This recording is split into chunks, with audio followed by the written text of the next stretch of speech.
بسم الله الرحمن الرحيم. ألف لام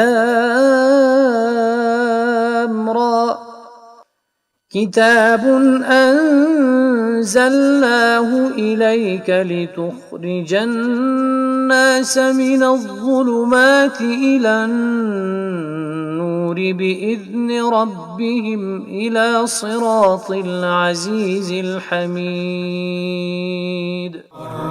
قرآن کتاب ماست، در بیداری و خواب ماست، در ظلمت او شهاب ماست، هر جا او رهنمای ماست، هر جا او رهنمای ماست. هر کس قرآن بخواند روحش زنده بماند. إن الحمد لله نحمده ونستعينه ونستغفره ونعوذ بالله من شرور أنفسنا ومن سيئات أعمالنا، من يهده الله فلا مضل له ومن يضلل فلا هادي له، وأشهد أن لا إله إلا الله وحده لا شريك له، وأشهد أن محمدا عبده ورسوله. أما بعد، فإن أصدق الحديث كتاب الله، وأصدق الهدي هدي محمد صلى الله عليه وسلم، وشر الأمور محدثاتها وكل محدثة بدعة وكل بدعة ضلالة. سبحانك لا علم لنا إلا ما علمتنا إنك أنت العليم الحكيم. أعوذ بالله من الشيطان الرجيم. بسم الله الرحمن الرحيم. الحمد لله رب العالمين الرحمن الرحيم مالك يوم الدين.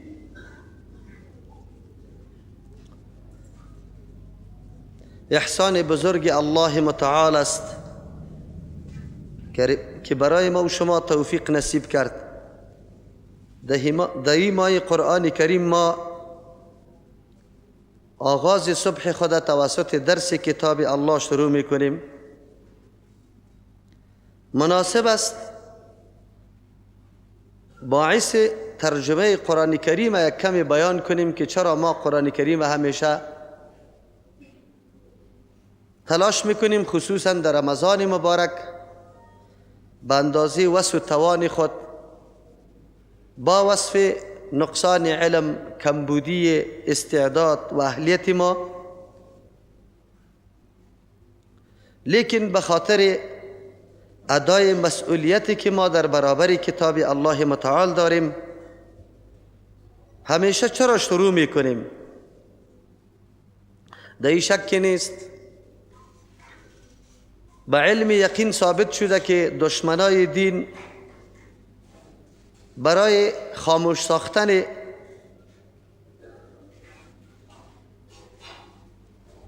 چراغ دین و نشر و گسترش دعوت دین بسیار تلاش ها کرده، متنوع تلاش ها کرده، کوشش کردن مسلمانان را نگذارن که این نظام واقعی که سبب سعادت بشریت است و واقعا درس انسانیت در وجود موجود است، ای به جهانیا و به گوش جهانیا برسه.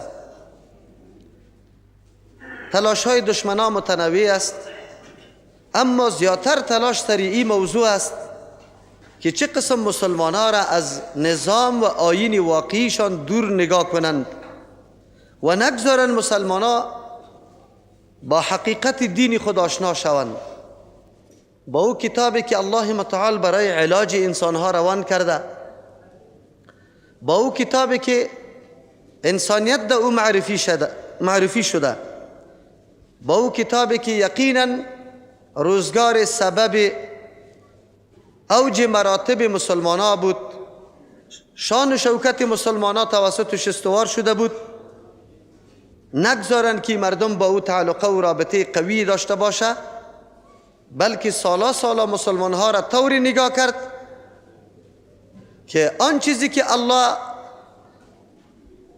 از نازل کردن قرآن کریم خود اراده کرده بود در بین مردم او مقاصد و اهداف مکمل مجهول باشه، نامعلوم باشه و به نزد مردم اهداف برای قرآن کریم تعیین شده باشه که الحمدلله شما شاهد صحنه هاستی. کتاب الله متعال در جامعه ما زیادتر برای مرده ها به درد خورده، البته به زعم مردم، نه در حقیقت. در حقیقت برای مرده ها هم به درد نخورده، اما به گمان و زعم مردم قرآن کریم برای مرده ها به درد خورده، به خاطری که در وقت جان کندن یاسین خوانده شده. بعد از او با مجردی که روح برآمده 3-4 نفر از اقربایش در گرد و برش نشسته تلاوت کرده، بدون از اینکه سوال کرده شود که در همچو حالت قرآن خواندن بالای مرده جایز است یا ناجایز. این موضوع را از پیغمبر صلی الله علیه و سلم استفتا نکرده، از صحابه استفتا نکرده، به زعم و گمان خود، چون که همیشه عقاید ما مسلمان ها پندارها بوده، دیگه چیز یاد نداشتیم الا امانیه، فقط گمانا و آرزوها بود، خیالات است. بعد از او با پندک پیسه برای حلی اسقاط رفته که تمام ذمه‌واری های ما و شما که الله ما را مکلف کرده بود توسط ملا صاحب ساقط شود، مکمل آدم از همه ذمه براری فارغ شود و دیگه هیچ سوال و جواب هم شاید در قبر از پیشش نشود، چرا که ملا صاحب کلی مکلفیت های تو را ادا کرد، هیچ حق و حقوق برات نگذاشت. و این توسط همی کتاب الله متعال جناب ملا صاحب هم شیشت و گفت که اینی پوله امرای ای کتاب الله که قیمتش هیچ پر نمیشه او دروغ میگه، جای به جای دروغ میگه.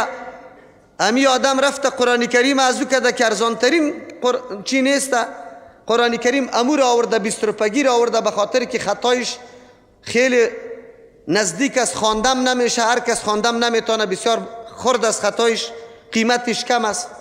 لیکن جناب ملا صاحب دروغ میگه، نعوذ بالله. بازمی پول هم به طریق فریب داده. قرآن کریم حلی اسقاط مکلفیت ها جور کرده. امو کتاب الله که ما را مکلف میکرد که اقیم الصلاة، کتب علیکم الصیام و آتوا الزکات، امو اموری که خود کتاب الله برای ما فرمان داده بود که انجام بدیم، امروز ملا صاحب امی کتاب الله را سبب اسقاط کل اوامر قرآن کریم جور میکنه و مرده ما را مکمل ذمه برار خلاص میکنه، خیر و خلاص. که این عمل کرده ام قسم علما بسیار کمک قوی برای دور داشتن مردم از احکام اسلام کرد. مردم در مورد اجرای احکام الله متعال آنقدر تهاون و سستی را در پیش میکنه، میگن برو در وقتی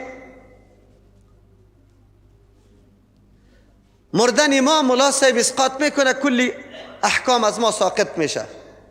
بعد از او قرآن کریم بله در سر نعشش یا سر تابوتش هم آیت الکرسی پیچانده شده بود. تو گویی ای صاحب که وفات کرده آنقدر زیاد محبت با قرآن داشته که حتی امروز کفن خودم بعد از قرآن میکرد، اینقدر محبت و دوستی با کتاب الله داشته.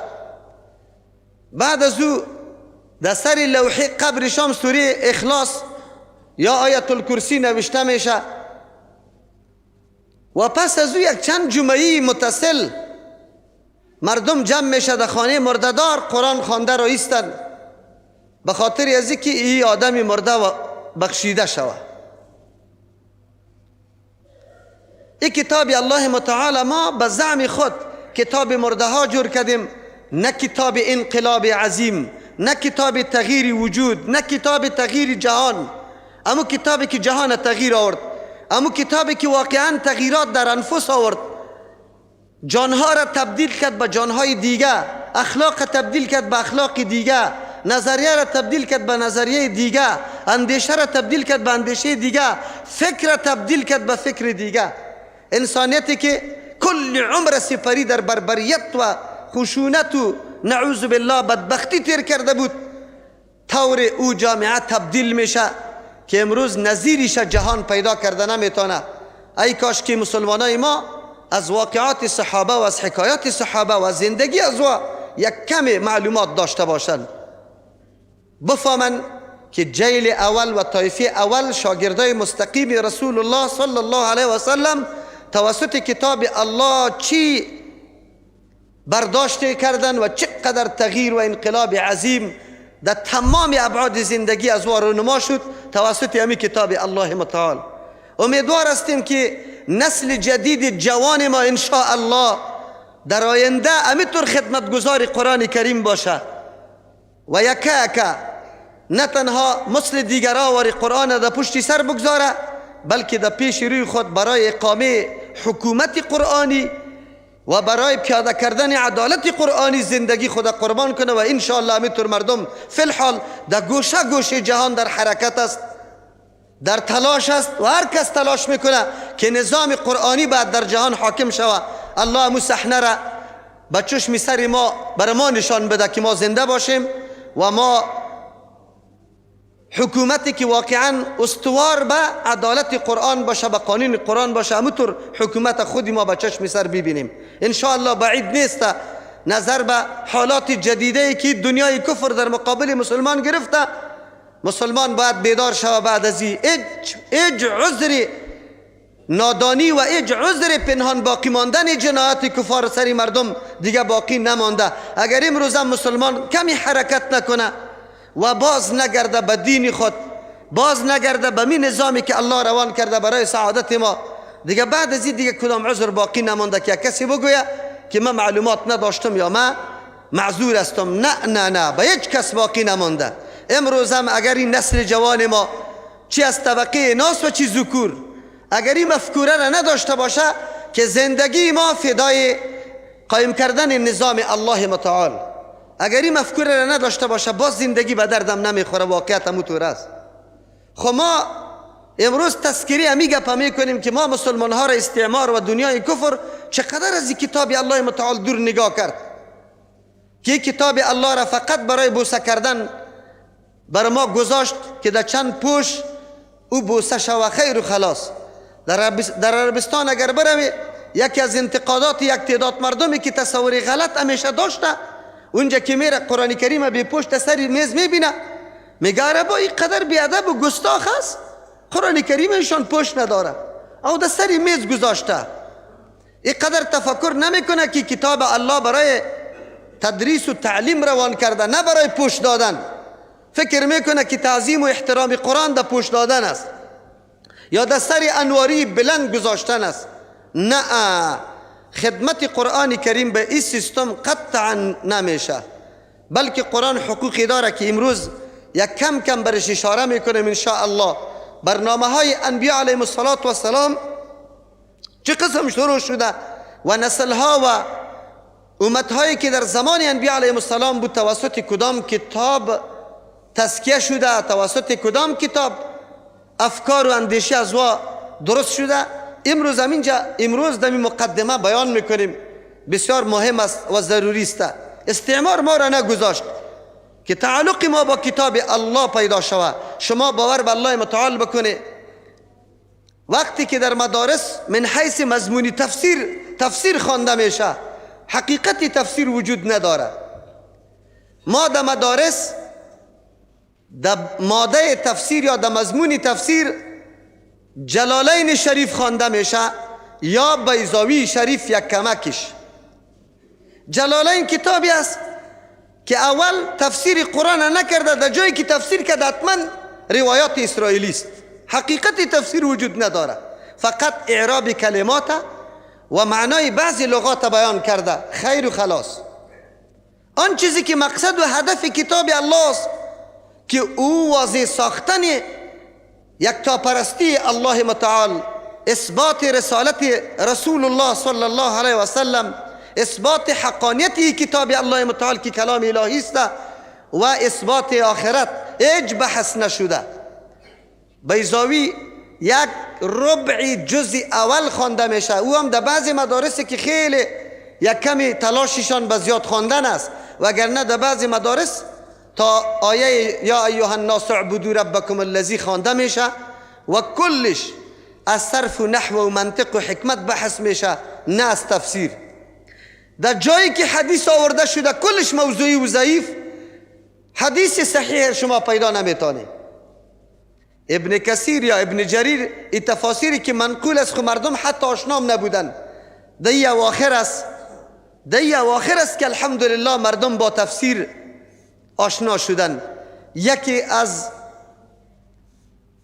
کامیابی هایی که نصیب ما در دوران هجرت شد، زمانی که طاغوت بزرگ روسیه سری ما و شما حمله کرد و میخواست مسلم ممالک خیلی پیشرفته مسلمان دیگه واره ما را هم ببلعه، الله توفیق نصیب امی مردم بی سر و پای افغانستان که سالا از دین معلومات کافی نداشتن، امیر الله توفیق نصیب کرد که امی خرس بزرگ روسیه به زانو در آورده شود. لیکن ما مردم با وصف تحمل مشکلات و سختی ها، رنج ها، لیکن دستاوردهای خیلی زیادی داشتیم. دیگه دستاوردها را میگذاریم، دیگه پشتش نمیگردیم. نام جهاد که زنده شد الحمدلله توسط حرکت امی مردم مظلوم بود که در مقابل طاغوت بزرگ قیام کرد. ولی افسوس که صحنه ها بعداً تغییر کرد. امروز امی وطن شیرا و امی وطن بزرگا و امی وطن مجاهدین ما با تأسف که یک طاغوت شکست داد، اما به طاغوت دیگه زانو را مانده، سجده کرده را ایسته. الله از این طاغوتا ما را نجات بده. این پلیتای خبیث از این وطن پاک ما الله کل قدم های نجس از یارا در حالت ذلت و رسوایی از وطن ما جمع کنه. انشاءالله جمع شده نیسته، نمیمانه این قسم. الله و کسایی که فریب میخوره همیشه در پالوی همچو طاغوتا استاد میشه، الله وره هدایت کنه، ذهنش را الله خلاص کنه. الله به طرف قرآن یارا بگردانه که قرآن بدانن که قرآن چی دستور برشان میده. دستور زندگی قرآنی چی فیصله کرده در مقابل همچو طاغوتا مسلمانا باید چی بکنه. این دیگه از یک طرف خوشحالی ما بود، از طرف دیگه غم بود. خب انشاءالله اینطور نمیمانه. نسل جدید ما با شناخت چهره های اصلی خبیثا که دی وطنا قدم گذاشته خوب معلومات برشان حاصل شد، همینطور شناسایی کرد که حقیقت حقوق بشری از یا و دم زدن از مظلوما و گپا براتان واضح شد که در برما حتی یک رسانه سخنی هم پیش نمیکنه و کدام مظالمی که اونجا صورت میگیره نخواد در جهان نظیرش دیده شود. اما یا وقتی که هدفی از یا مورد زد و خورد قرار میگیره باز فریادشان خیلی زیاد میبره، دیگه گپا نیست. خب ما همیشه این دعا را میکنیم که سردمدارا، کسایی که خود منسوب به اسلام میکنه، ای کاش که وارم الله عقل و بصیرت نصیب بکنه که چهره های خبیثی کفار بشناسه که مردم به نص کتاب الله، به نص قرآن کریم دشمن ماست، قطعا دوست ما شده نمیتونه، قطعا فرصت طلب است، مسلمان در هر حالت میکوبه نمیگذارشه. الله متعال ذهن از یار روشن بسازه. بسیار مهم موضوع است. لیکن ایرم میگم که در همچون مواقع سکوت اختیار کردن در برابر مظالم استعمار مرادف کفر شمرده میشه. ایرم بدانه، سردمدارا و کلانا باید بدانه در مقابل این مظالم اگر کسی سکوت اختیار میکنه قریب که این نعوذ بالله رضامندی به کفر باشه. ایرم بدانن. ولی این شب تاریک باقی نمیمانه، امروز حتما روشن شده نیست، به شرطی که ما به این کتاب الله پس رجوع کنیم و زندگی خود مطابق دستورات کتاب الله متعال جور کنیم. الله توفیق نصیب ما بکنه. انشاءالله مقدمه شمی هست که ما شاهد دوستدارای قرآن کریم هستیم که با وصف که حتی توان آمدن و کرایه محترم نداره، به یک شکل نه یک شکل خود در مجلس کتاب الله حاضر میکنه. انشاءالله الله توفیق بیشتر برای ما و شما نصیب بکنه که واقعا خدمتگارای قرآن کریم جور شویم. منظور میسته که ما تنبیه و آگاهی حاصل کنیم که دشمن سر ما چقدر کار کرده و ما را از کتاب الله چقدر دور نگاه داشته. حتی در سرحد گپ رسید که مدارس ما هم درس تفسیرش تفسیر نبوده، حقیقت تفسیر نبوده، هیچ وجود نداشته، بلکه فقط چند لغات معانیش از لغت عربی سختر و آسانتر، دیگه کدام چیزی وجود نداشته. حتی معنای فارسیش هم و معنای به زبان هم شاگرد هم نمیشد، فقط ترجمه سختر، لغت سختر عربی به آسانی بود، دیگه درس تفسیر نبود.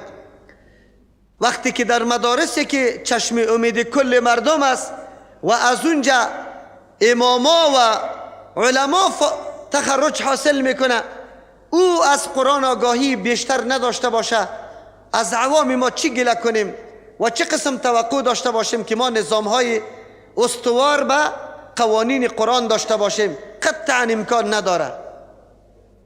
وقتی رئیس جمهوری ما، وقتش کسی که در پارلمان کامیاب شده و وقتی که وزیری ما حتی معنا و مفهوم یک اعوذ بالله را یاد نداشته باشه، چه قسم تصور میشه نظام واقعی استوار به خواسته های قرآن کریم حاکم شود؟ هیچ امکان نداره. ما را به اندازه سرکوب کرده بود، از قرآن دور کرده بود که تا آلی رم یک تعداد ملاهای پیدا میشه که وا در حقیقت خدمت به انگلیس میکنه، اگر چی نمیفهمه. این بیچاره حتی از انگلیس یک کمی پیسه هم نمیگیره که روزگار دنیایش خود جور شود. تکبیرها اینجا من است، خیر ببینی، الله برات اجر بده. تکبیرها بحث نیست. منظوری ما است که ما را آنقدر سرکوب کردم ملای ما بدون ازی که پیسه انگلیس بگیره، بلکه خدمت بزرگ به انگلیس رو به استعمار کرده، در بین مردم گپ افشا کرده و خیلی زیاد از این سر و صدا را برپا کرده که ترجمه قرآن کریم ضرورت به 14 فن داره. تا که 14 فن کسی یاد نداشته باشه بعد ترجمه قرآن کریم نکنه، و کسی که میکنه ای کافر میشه، نعوذ بالله. این فتواها را شما خودم شنیده، همینطور ملاها داریم، اما بیخبر از این قدر عمیق معلومات و عمیق عقل الله برش نداده بود که رسول الله آمد برای درس پیغمبر کدام پانتون والا نشسته بود که پانتونا را خلاص کرده بود و در درس پیغمبر نشست، بلکه امو مردم بود که حتی لقب اومیا برای کی داده شده بود در سطح جهان؟ با او مردمی که در عربستان زندگی میکرد، یار قوم اومی گفته میشد. الله کتاب خود در قوم اومی روان میکنه. یکی از جمله اعجاز قرآن کریم توسط ازی ثابت میشه که قرآن قدر قوت و قدر توانمندی را الله در قرآن گذاشته که همینطور قومی که بالکل خواندن و نوشتن یاد نداشته باشه الله با این مستوا کامیاب میسازه که امروز در سر تمام ملت ها قرار داره، هم در ترقی و پیشرفتش، هم در تمدن علمش، در تمام مسائل. این اعجاز قرآن کریم بود، معجزه قرآن کریم بود. چه جای ازی که مردم خیلی با فهم رابطه خود با این کتاب الله پیدا بکنه، باز میبینی که اونجا انسانیت در کدام مستوا قرار میگیره و فضا کدام فضا جور میشه. یقینا که از مزایای قرآن کریم باز آدم لذت میبره زمانی که تمام ما اهل قرآن بگردیم و قانونی خود قرآن بسازیم، او وقت باز برای ما واضح میشه. اما مولا صاحب میگفت که نه، 14 فن خوانده باشی بعد از او ترجمه قرآن کریم بکو. الله میگه ولقد یسرنا القرآن للذکر فهل من مدکر.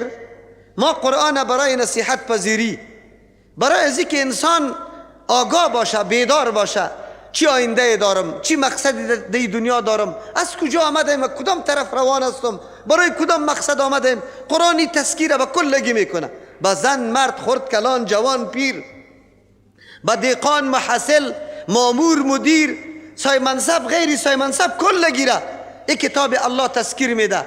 اما مفکوره طوری جور شده بود، تصور مردم طوری جور شده بود که نه این قرآن کریم باید ترجمه کسی بکنه که 14 فن خوانده باشه.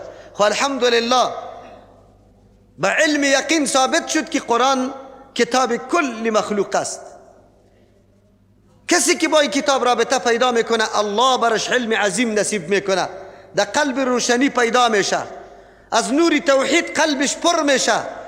بعد از دو آدمی عوامی که الف بار هم نخوانده، انشالله وقتی که در تقریر مولوی صاحب در روز جمعه بشینه بیگا پیشید میگه مولوی صاحب یک حدیث خوان خود در دلم نشیشت.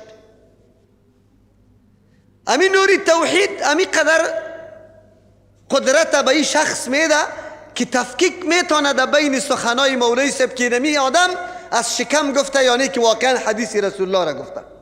امی قدر بصیرت الله نصیبی کسی میکنه که با قرآن رابطه و علاقه پیدا میکنه. این ثابت شدگی است. انشاءالله شما سری خودم تجربه کرده. الحمدلله امروز دنیای استدلال و منطق است، دنیای دلیل است، دنیای بگوید تقلید کورکورانه نیست که دنبال رو هر کس که هر طرف روان است کالای سفید و لنگی سفید پوشیده باشه هر چیزی که گفت برای ما سند است. نه، امروز انتقاد است. مولا صاحب که با مجرد سخن میگه سعی میکنی مردم عوام پشتش خیسته. یک نفر دمی روزای پیش در شعبان، در 15 شعبان کدام جناب خیسته بود گفته بود که کسی 2 رکعت نماز در شب 15 شعبان بخونه، ما چون که چند مرتبه قل هو الله احد بخونه اینی قدر ثواب داره. نفر عوام رفته بود پیش مولوی صاحب گفته بود مولوی صاحب این سخنه که میگی حدیث چطور است؟ سند مناد نشسته کده یا نه؟ مردکه ایران شده که سند. گفت سند چی را میگه؟ این عوام برش میگه که تو ملا هستی؟ در سر منبر پیغمبر خود تو برآمدی، تو سند هم نمیشناسی.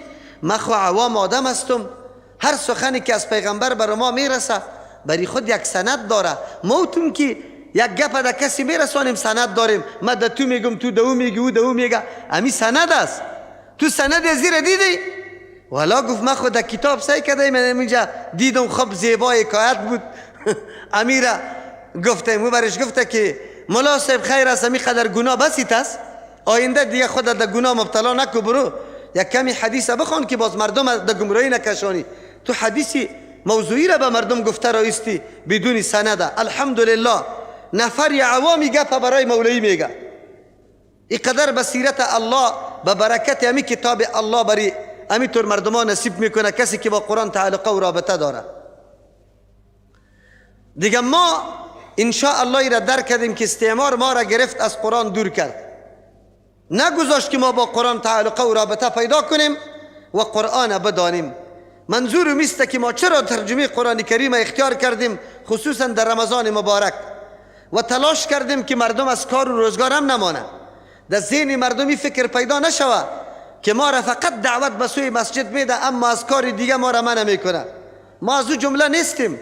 مطابق هدایت قرآن کریم یا ایها الذین آمنو اذا نودی للصلاة من یوم الجمعة فاسعوا الی ذکر الله، وقت تعیین کرده، وقت عبادت الله عبادت است. الله دعوت میده به سوی از او، تمام معاملات تترکو و ذروا البیع ذالکم خیر لکم ان کنتم تعلمون.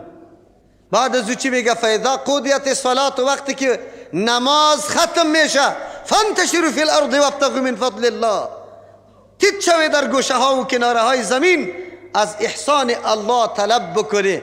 این دین ما عمود دین است، دینی درمیانه، نه روحانیت محض است که مردم دعوت در مغاره نشینی بکنه و بره قرار در کوها خواب بکنه، و نه دین نعوذ بالله مادیات پرستیست مثل یهود واره. و امروز دنیای مادی غرب واره که امروز مکمل بنده های ماده است، بنده های خواهشات نفسانی و عیش پرستیستن. او دین نیست، این دین انسانیت درس میگه. از همون خاطر ترجمه قرآن کریم ما در تایم ما میگیریم که انشاءالله مزاحم با کارهای مردم هم نباشه. دوستای ما بتانه یقینا یک چند لحظه و ساعتای عمر خدا به می قرآن بده. ما دمو اطلاعیه و خبرداری هم امیر نوشته کردیم که برادران و خواهران بیایید یک چند لحظه عمر خود با قرآن بدیم و بعد از او مقایسه کنیم با عمر سابقی خود. و شما که امروز اینجا آمده در این درس باید این نقطه را قطعا در ذهنتان بگیری که تفاوت لحظات درس قرآن با لحظات که دیگه وقت ما سپری کردیم چی هست. امروز ما چی برداشت میکنیم و چی میگیریم و سابق در کدام حالت بودیم. از او خاطر ما باید تفاوت قطعا درک بکنیم و تلاش بکنیم که حقوق قرآن کریم پوره بکنیم که امروز تشریح میکنیم انشاءالله. از او خاطر جای خوشی است که الحمدلله امروز با تلاش دنیای کفر که تمام توانمندی خود خرج داده، از نظامی گرفته تا فرهنگی را، از اقتصاد گرفته تا اخلاق، کلش یکیشم برای ما نگذاشته برای اغوا کردن ما، برای فاسد کردن نسلهای ما. لیکن الحمدلله برعکس از او اینمی طور جماعت ها روز به روز در درس قرآن شریک میشه، از مناطق دور الحمدلله مردم دیگه هم بیدار شده در درس قرآن شریک میشه. این جای بسیار شکرگزاری الله متعال است. از او خاطر ما اعلان میکنیم به دنیای کفر که کفار شما اینقدر زحمت کشی که میکنه برای از اینکه مردم از دین بیگانه بسازی، انشاءالله از دین بیگانه ساخته نمیتونه. باز مردم انشاءالله بیدار میشه. امو کسایی که در اروپا زندگی میکنه از ما کده بیدارتر، چرا که مکاید و نعوذ بالله امو دسیسه های پنهانی و شومی که واداره مردمایی که در غرب زندگی میکنه از اون دسیسه هایش خوب آگاهی داره، میفهمه که چی میکنه. از او خاطر دیگه هم بیدار میشه و توجهش طرف دین و نظام واقعی فطری خود میشه که اسلام است. باعث شروع کردن ترجمه قرآن کریم ما انشاءالله امی است. ما ترجمه قرآن کریم و کدام هدف دیگه ذکر نمیکنیم، چی شروع نمیکنیم. هدف ما بیدار شدن نسل است. از او خاطر از کل مشترکین ترجمه قرآن کریم اولین خواهش ما است که این درس بیدارگری است. کل مفهوم قرآن فهمیدن نیست، ذمه براری نمی کنیم، چرا قرآن بحر عمیق است. از تمام علوم از او آگاهی حاصل کردن کار خیلی طولانی است که الله نصیب کسی بکنه و ما و شما را الله توفیق نصیب بکنه. اما ما برای از اینکه نسل ما بیدار شود که ما به کدام نظام عقیده داریم و کدام نظام الله برای ما روان کرده که در اون نظام ما زندگی خود پیش ببریم، فقط آشنایی حاصل شدن با اینمی کتاب الله و نظامی که الله برای ما روان کرده اینمی است. چند نکته را اینجا ما نوت واری گرفتم، خلاصه براتون میگم. ما الله غرض و مقصد پیدایش ما را الله خود بیان کرده و ما خلقت الجن والانس الا لیعبدون. ما پیدا نکردیم جن و انس مگر به این خاطر که عبادت الله را بکنیم. تا وقتی که الله را نشناسیم عبادت الله را کرده نمیتونیم. عبادت حق الله است. حق الله را وقتی ادا میتونیم که شخصی ذات الله را ما شناخته بتانیم که کدام ذات است. معرفت ذات الله متعال بدون کتاب الله امکان پذیر نیست. هر کسی که ادعا بکنه که ما الله را میشناسیم اما بدون قرآن میشناسیم دروغ میگه. ضرورت داریم که ما با کتاب الله رابطه پیدا کنیم که الله را بشناسیم. عبادت چی ده میگه؟ هر چیزی که پسندیده به نزد الله باشه، قول باشه یا عمل باشه، کردار باشه، هر چیزی که هست لیکن با پیش الله محبوب باشه، الله او را میپسنده. بدون قرآن امیرم شناخته نمیتونیم. چرا؟ چیزی که مورد پسند الله است مامور بهی است، الله سرش امر کرده. از او خاطر تا که قرآن نباشه ما شناخته نمیتونیم کدام چیز مامور بهی است و کدام چیز منهی عنه است منع کرده. از او خاطر ما نیاز به کتاب الله و از او چیزی که تشریح کتاب الله را میکنه سنت رسول الله داریم. پس ما این را گفته میتونیم که طاعت و بندگی الله متعال بدون قرآن کریم کرده نمیتونیم. میتونیم؟ نمیتونیم. از امو خاطر پیغمبر علیه السلام وقتی در حدیث میفرماید طلب العلم فریضة علی کل مسلم، طلب علم فرض است بالای هر شخص مسلمان. مراد از شخص مسلمان عام است، مرد باشه یا زن باشه. این علم فرض است که ما الله را بشناسیم. این علم فرض است که ما حق الله را که بندگی الله است این را بشناسیم. در این مورد نه اجازه پدر و مادر مانع شده میتونه، نه اجازه شوهر مانع شده میتونه. چرا ما مکلف به انجام بندگی الله هستیم، اما بندگی الله را که نشناسیم بندگی الله را کرده نمیتونیم. و شناخت بندگی الله متعال تعلق داره به کتاب الله متعال. از او خاطر اولین نکته امیست که کتاب عظیم الله را ما به این مقصد میخوانیم که ما طرز بندگی الله متعال بدانیم که بندگی الله به کدام سیستم میشه، عبادت الله کدام چیز است و چه قسم عبادت الله متعال بکنیم. خب مقصد از این تعلیم چی است؟ نه تنها اصلاح خود بلکه در ضمنش دعوت به سوی دیگران را هم ده هدف داشته باشیم. اگرچه اصلی مقصد آمدن ما در اینجا برای ازیسته که ما خود اصلاح کنیم. او اصلاح خود بدون قرآن کریم و حدیث رسول الله امکان پذیر نیست. جنگ ما با او تعداد مردمی که مردم به نام خانقاه ها و مراکز تزکیه جمع کرده و یک تعداد علما مردم فریب میده. کی میگه که تزکیه نیسته، تصوف نیسته؟ یکی تصوف خوب است، یکی تصوف خراب است. مردم فریب میده.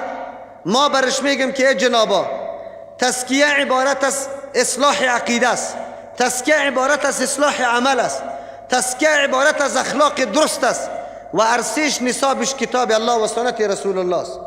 اگر کسی ادعا میکنه که عقیده اسلامشه ولی بدون کتاب الله و سنت رسول الله، دروغ میگه. برنامه انبیاء علیهم السلام اینجا براتان معرفی میکنم. اگر کسی میگه که عمل درست میشه بدون کتاب الله و سنت رسول الله، دروغ میگه. اگر کسی میگه که انقلاب اخلاقی در وجود انسان پیدا میشه اما بدون کتاب الله و سنت رسول الله، دروغ میگه. نزاع و جنجال ما سر یمی گپ است که نکنه تحریفات در اصطلاحات دین نبیاره. در اصطلاحات دین شما تحریف نکنه. او کلمات که کدام مفهوم ارائه میکنه، کدام مقصد ارائه میکنه، او را تغییر نده. مردم در راه غلط نکشانه. تزکیه یکی از جمله برنامه های اصلی ارسال انبیاء علیهم السلام است. آیه 129 ان شاء الله در سوره بقره، ابراهیم علیه السلام زمانی که مورد عنایت و لطف الله متعال قرار میگیره، انی جاعلک للناس اماما، تو را امام و مقتدا جور میکنم. الله وقتی امتحاناتش سر ابراهیم علیه السلام میاد، ابراهیم علیه السلام کامیاب است، انعامات برش میکنه، دعاهایش قبول میکنه. ابراهیم علیه السلام دعا میکنه. در جمله دعاهای دیگه یک دعای مهم برای اولاده و ذریه آینده خود میکنه، ربنا وبعث فیهم رسولا یتلو علیهم آیاتک، رسولا منهم یتلو علیهم آیاتک و یعلمهم الكتاب والحکمه و یزکیهم انک انت العزیز الحکیم.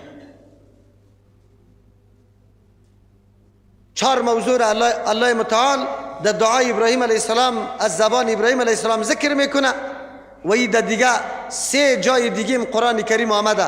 هو الذی بعث فی الامیین رسولا منهم یتلو علیهم آیاته و یزکیهم و یعلمهم الكتاب والحکمه و ان کانوا من قبل لفی ضلال مبین. اما اونجا تذکر پیش ذکر کرده که من حیث هدف معلوم شود که اصل هدف امیسته، وگرنه 3 برنامه دیگه مرتب است. تلاوت کتاب الله، تعلیم مقاصد یا مضامین کتاب الله، عمل به احکام کتاب الله و بعد از او تزکیه. نصاب تزکیه را الله متعال خود تعیین کرده. انبیاء علیهم السلام مقصد روان کردنشان هم می بوده که چه قسم انسان جور شود، چه قسم انسان الله اراده کرده که در روی زمین حکومت بکنه و زندگی بکنه. انسانی که مزکا باشه، تزکیه شده باشه. توسط چی چیز تزکیه شده باشه؟ قرآن نصاب برش تعیین کرده. الله متعالی را بر ما بیان میکنه. تلاوت کتاب الله، تلاوت درست کتاب الله، این مقدمه و ذریعه برای فهم مطالب است. تا که قرآن لفظش ندانیم، مطلب و مقصدش دانسته نمیتونیم. از او خاطر اولین حق قرآن کریم بعد از ایمان به کتاب الله به قرآن کریم تلاوت درست است. حقوق قرآن کریم که 5 حق است: ایمان به قرآن کریم، حق دومش تلاوت، حق سومش فهم مطالب، حق چهارمش عمل به احکامش، حق پنجمش دعوت به سوی کتاب الله. این حق قرآن کریم است برای هر مسلمان. بعد از اینکه ما عقیده به کتاب الله متعال داریم، تلاوت درست قرآن کریم باید بداریم، به خاطری که مقدمه برای فهم مطالب است. مناسب است که حق اولم یک کمکی تشریح کنم، به خاطری که آینده به درد ما میخوره. ما از فضیلت قرآن زیاد بیان میکنیم، بس از همین قدر که عثمان رضی الله عنه از پیغمبر اسلام نقل میکنه: خیرکم من تعلم القرآن و علمه. بهترین شما، افضلترین شما، کسی که پیش الله خیلی محبوب و امتیاز داره، مرتبه و درجه داره، کسی است که او قرآن یاد میگیره. تعلم القرآن. در کلمه تعلمه اشاره به ایست که انسان تکلیف بکشه. مشقت برداشت کنه، زحمت بکشه برای دانستن قرآن کریم. تعلمه صیغه تفاعل است، دلالت بالای تکلف داره. قرآن همونطور یاد نمیشه، یک چیزی محنت آدم بکنه وقت خود به قرآن بده. بعد از او علمه. خیریت مرتب به دو امر شده، یکی تعلم که خود حاصل کنی و یکی تعلیم که به دیگه کس بیان بکنی.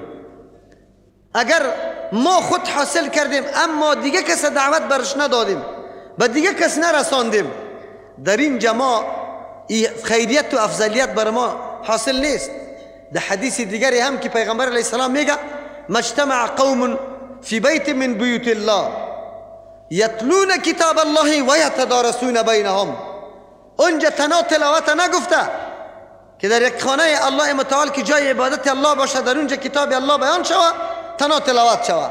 گفته و یتدارسونه بینهم.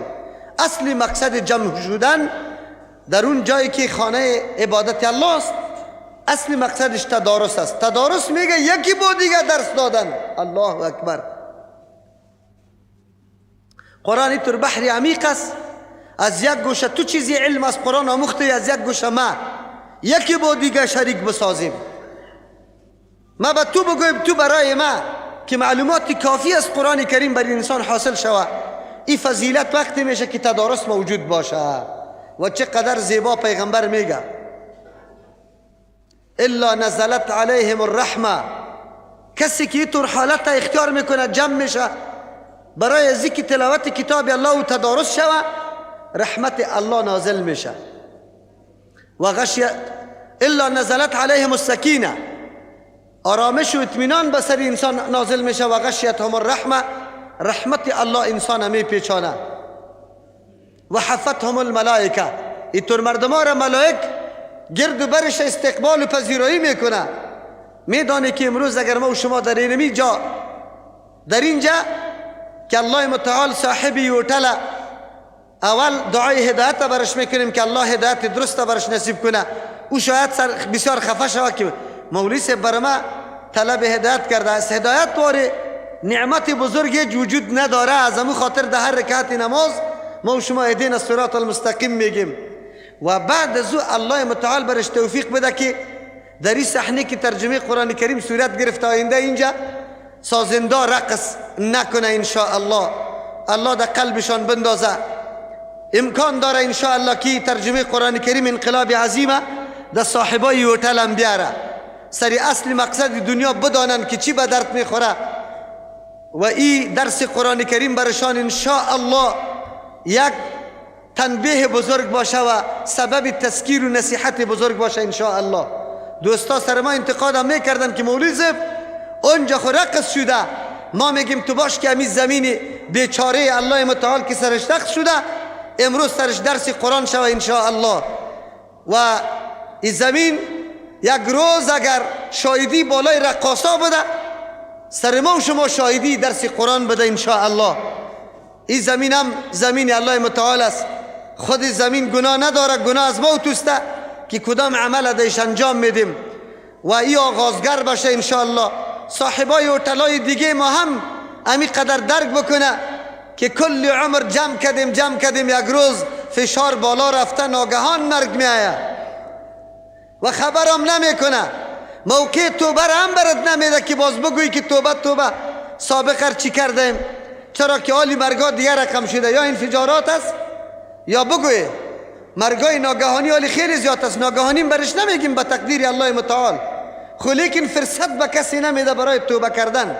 از او خاطر تنبیه بزرگ است انشاءالله که صاحبای هتل و هر دوست مسلمانی ما که در هر جای است که و مرتکب بعضی کارهای خلاف شرع میشن، یک کمی بیدار شون و بدانن که دنیا محل بقا نیست. یک روز از اینجا رفته نیستیم ولی جواب داده نیستیم. چه رقم جواب بدیم؟ آدم خیلی روی سر نشسته باشه، هتل جور کرده بودی چی کردی؟ جواب بگویا که رقاصا داشت رقصانید. او جا باز هتل والا گفته نمیتونه که من خونه آوردم، صاحب توی آورده بود. تو هتل برش تیار کردی نه؟ تو برش زمینه را مساعد کرده بودی. خب است که در جواب بگویا که یا الله برای محبت کتاب تو یک ماه رمضان مبارک به هتل در اختیار ترجمه قرآن کریم گذاشته بودم. الله برش قبول کنه و الله تغییر و انقلاب بزرگ در وجودشان بیاره و الله برشان توفیق زیاد نصیب بکنه برای خدمت دین. انشاءالله این دعا را ما کل ما برش از صمیم قلب اخلاص میکنیم. میکنه نه انشاءالله؟ میکنیم انشاءالله. دیگه اول حق قرآن کریم ایمان به کتاب الله بود که ما به قرآن ایمان داشته باشیم. ایمان به قرآن ایمان تفصیلی است. هر حکم جزئی قرآن کریم ما باید عقیده داشته باشیم. اگر یک حکم جزئی قرآن کریم ما انکار بکنیم نعوذ بالله کافر میشیم. هر قدر اعمال نیک انجام بدیم هیچ به درد ما نمیخوره. اگر در بین مردای ما یکیش بگویه که ما خو غریب مردم هستیم، منفعت زیاد به دست آورده نمیتاریم، قرآن کریم که کدام سود حرام کرده امی بجای نیست، نعوذ بالله امی قدر بگویه. چی بگویه؟ بگویه که کدام حرمت برای سود قرآن بیان کرده امی بجای نیست. مرد بگویه یا زن بگویه ای آدم چی میشه؟ کافر میشه. هر قدر اعمال نیک انجام بده پای در هوا از هوا منصوراست، هیچ چیز به دستش نمیاد. یک حکم قرآن کریمه اگر یک خواهر بخیزه و بگویه در اینطور گرمی هم الله بیکار مانده نعوذ بالله سر ما حجاب فرض کرده امیر کاری نامناسب کرده، ای زن مسلمان باقی میمانه یا کافر؟ کافر میشه. به خاطر که نسبت جهالت یا نعوذ بالله عدم حکمت الله را ای به الله میکنه که الله حکیم ذات نیست، کارای نامناسب میکنه نعوذ بالله. از او خاطر مسلمانای ما بسیار مردم به صدها مرتبه کافر میشه اینطور کلمات از دهنشان برآمده. وقتی برش میگی بیا نماز بخوان گفت نماز از چیسته؟ کاری بیکاراست نعوذ بالله. این کلمه چی است؟ این کافر است. نماز کاری بیکارا کلمه کفر است نعوذ بالله. چرا توهین میکنی به الله متعال؟ یعنی ما خو مصروف هستیم، مشغول هستیم. اگر ما را در اینطور موقع الله امر به نماز میکنه پس الله خیلی کاری نامناسب کرده نعوذ بالله. این ملت ما بیچاره آشنایی نداره که کتاب الله چه قسم عقیده سرش داشته باشیم. خوش هستیم پشت داده بریم بوسه کنیم شه، حالان که قرآن سر ما اول حقی داره ایمان است. والذین یؤمنون بما انزل الیک، در جمله متقین صفاتش الله بیان میکنه کسایی که ایمان داره با آن چیزی که سر تو نازل کرده شده. در قرآن کریم یک حکم چی است؟ شکار مباح بودن. اگر کسی از احرام فارغ میشه تمام مراسم حج و عمره را تکمیل میکنه از احرام خلاص شد، حال شکار کردن برش مباح است. اگر یک آدم بگویه که امی حکم شکار مباح کردن الله نعوذ بالله بیجا کرده به خاطر از اینکه او یک زنده جان است، چرا او زنده جان ما قتل کنیم؟ باز خصوصا که اینی قدر گنجشککی خورد از او چی جور میشه جان از او را بگیریم؟ یا آدم مسلمان باقی بمانه یا کافر؟ کافر میشه. چرا؟ قرآن برات مباح ساخته، تو از حکم قرآن منکر میشی نعوذ بالله. از او خاطر دوستا چقدر دقیق است در زندگی انسانی، چقدر مهم است که ما با قرآن و عقیده به قرآن بدانیم که سری قرآن چه قسم عقیده داشته باشیم. آیا تشریح شده در کل زندگی ما؟ برای ما تشریح شده که سری قرآن چه قسم عقیده داشته باشیم؟ نشده. بس کتاب از قرآن از فضیلت داره، خوانده برو تلاوت بکن، حالان که حق اولی شما که ایمان به قرآن از سوره نمیدانیم. حق دومیش تلاوت درست است. الحمدلله یک کمی در این سالها و در این عصر فعلی ما قاریا خیلی زیاد شده، خصوصا در کابل. هر مسجد که بری ماشاءالله دارالحفاظ است، هر مدرسه است، قاری صاحب است. آلی خوبی را چی میکنی؟ مردما پشت مقامات میره. مقامات یک توصیه را اینجا براتان میکنم، خب وقتتان ضایع نکنی. اگر کسی واقعا وقت زیاد داشته باشه پشت قرائت 7 و 10 خود بروه، لیکن ما اینطور فرصت نداریم که کل عمر خود بگویه ده مالک یوم الدین و ده ملک یوم الدین و ملک یوم الدین. چندین قرائت بخوانیم، وقتی از این است. وقت فهمیدن کتاب الله متعال است، عمل کردن کتاب الله متعال است، نه وقتی از این که قرائت ها را چند قسم خوانده بتانیم. اما یک قسم که میخوانیم الله برای ما اجر میده، اگر دوم قسم بخوانیم چند اجر زیاد میکنه زیاد؟ نمیکنه، ضرورت برش نیسته. تلاوت درست الحمدلله قاری صاحبا زیاد شده، اطفال خود که ما روان میکنیم با مجردی که الف با را برش تلفظ میکنه درس میده مکمل تلفظ درست میشه.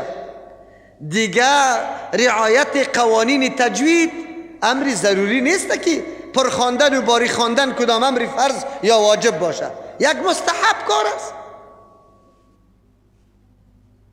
ما کلی عمر خدا هر برادر که سعی میکنی در مدرسه حفظ روان است، چند سالت میشه؟ 13 سال، 12 سال، 8 سال، 9 سال. چی میکنی؟ تجوید میخوانم. چی میکنی؟ تجوید میخوانم. مردکه تفسیر بخوان، تجوید میخوانی، تلفظ درستی قرآن یاد داری، خو یاد بگیره.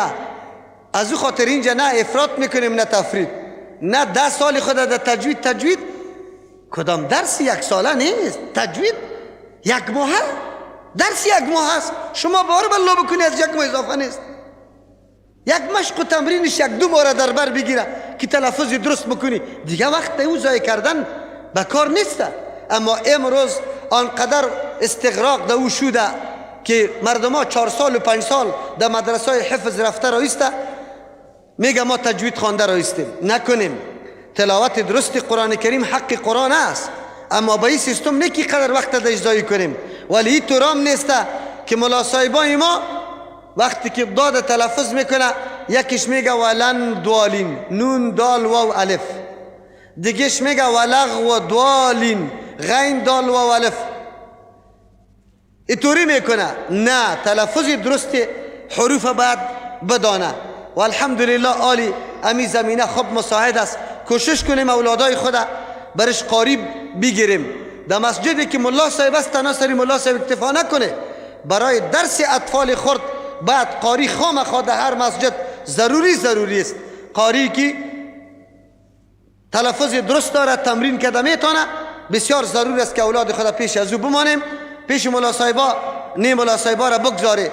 به این خاطر که قرآن کریم همیشه درست نخوانده. زمان سابق خو بیخی حالت خراب بود، ولی کمی خوب شده. در شهرها خوب شده، در دهات باز همونطور حالات خراب است. هر کسی که دیگه کارا را نتونسته رفته یک دو سه صورت یاد گرفته خود مولا امام قریه جور کرده. یک روز در کوٹی سنگی رفتم، یک جناب محترم چشما را خوب سرمه کرده بود، مواره لنگی سفید خیلی لشم زده بود، خوب اولی خود برابر کرده بود.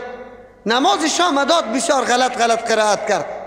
باز بعد از او مردم قدر از پیشش خوش بود. ما نمازم یک رکات گمان میکنم از پیشم تیر شده بود. بعد از او بازی جناب شاندم. ما گفتم برادرم تو درس خوانده ای؟ گفت نه. ما گفتم چی خیر حفظ کرده ای؟ گفت نه. خود تو چی کرده؟ پیش قاری صاحب خوانده ای؟ نه. گفت ما طریقه دارم، پیش پیر صاحب وظیفه دارم. ما گفتم ماشاءالله.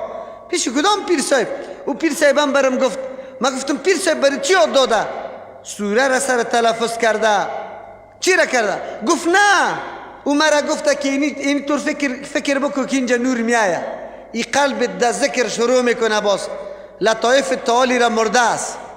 ما گفتم چی رقم گفته که زنده میشه؟ گفته که تا یک چند وقت قرآن نخون به خاطر که لطایف زنده شود. ما گفتم تو چی طوری جا امامت میکنی دیگه؟ تو نه قرآن خوانده نه چی را؟ گفت بسیار خوشم میاد امامت. ما گفتم خیلی خوب، خوشیت خو میاد، لیکن اهلیتش داری یا نداری؟ بیچاره را تا که قناعت برش دادم. افسوس است حالات ما امی رقم است که او بیچاره خود تلفظ کرده نمیتونست، یعنی یک سوره فاتحه را درست، لیکن امامت گرفته بود. دیگه تلاوت درست حق قرآن کریم است، لیکن نه افراط شود در حقش و نه تفرید. بعد از او فهم مطالب است. تلاوت درست مقدمه برای فهم مطالب بود. تا که آدم تلاوت نکنه مطالبش درک کرده نمیتونی. از او خاطر حق سیومی قرآن کریم مطلب و مقصد قرآن فهمیدن است.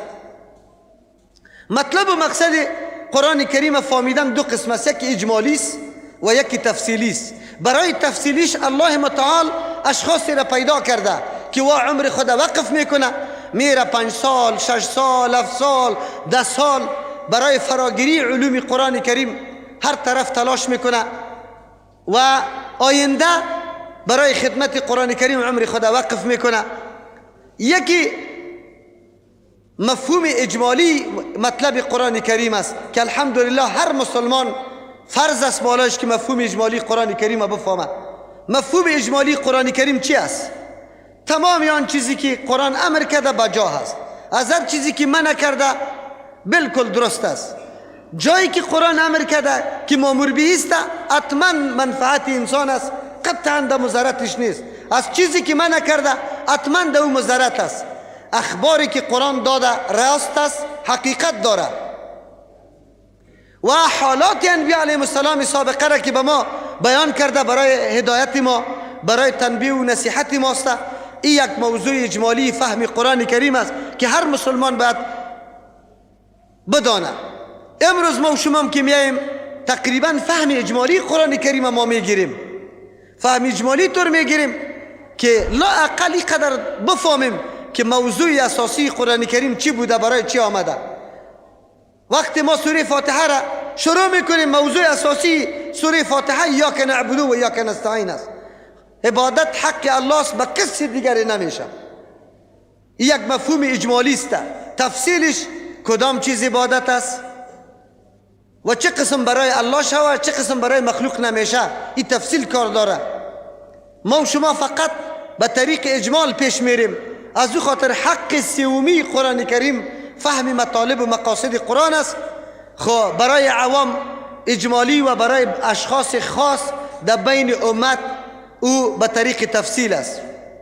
چهارم، حق قرآن کریم فهم مطالب اصلی مقصد نیست. فهم مطالب برای عملی کردن احکام الله است که ما مطلب بفهمیم بعد از او حکم عملی بکنیم. از او خاطر در قرآن کریم یتلو علیهم آیاتک اول حق دومی بود و یعلمهم الکتاب حق سومی بود و الحکمت تعلیم حکمت. حکمت چه قسم تعلیم میشه؟ زندگی رسول الله، زندگی عملی رسول الله حکمت است. کل عمر پیغمبر حکمت است و کل عمر پیغمبر تطبیق کیست؟ احکام کیست؟ بگوی قرآن کریم. کل زندگی رسول الله، زندگی عملی رسول الله تطبیق کیست؟ احکام قرآن است و تشریح و تفسیر احکام کیست؟ قرآن کریم است. از او خاطر ما و شما نیاز داریم که حدیث پیغمبر صلی الله علیه و سلم آشنایی داشته باشیم، چرا که تطبیق عملی قرآن کریم به حدیث پیغمبر ممکن نیست. ما وقتی نماز میخوانیم حکم قرآن کریم است و اقیم الصلاة، فقط بر ما گفت نماز قائم کنه. آلی تطبیق عملی نماز توسط کی؟ رسول الله صلی الله علیه و سلم عملا به ما تشریح شده. چی شرایط داره، چه قسم وضو کنیم، کدام طرف روی بگردانیم، دیگه چه قسم استاد شیم، رکوع، سجده، قاعده، قرائت، کلش بر ما تشریح میشه. امید تطبیق احکام عملی قرآن کریم هم اصل مقصد نیست، ایام ذریعه است. اصل مقصد خیر چیست؟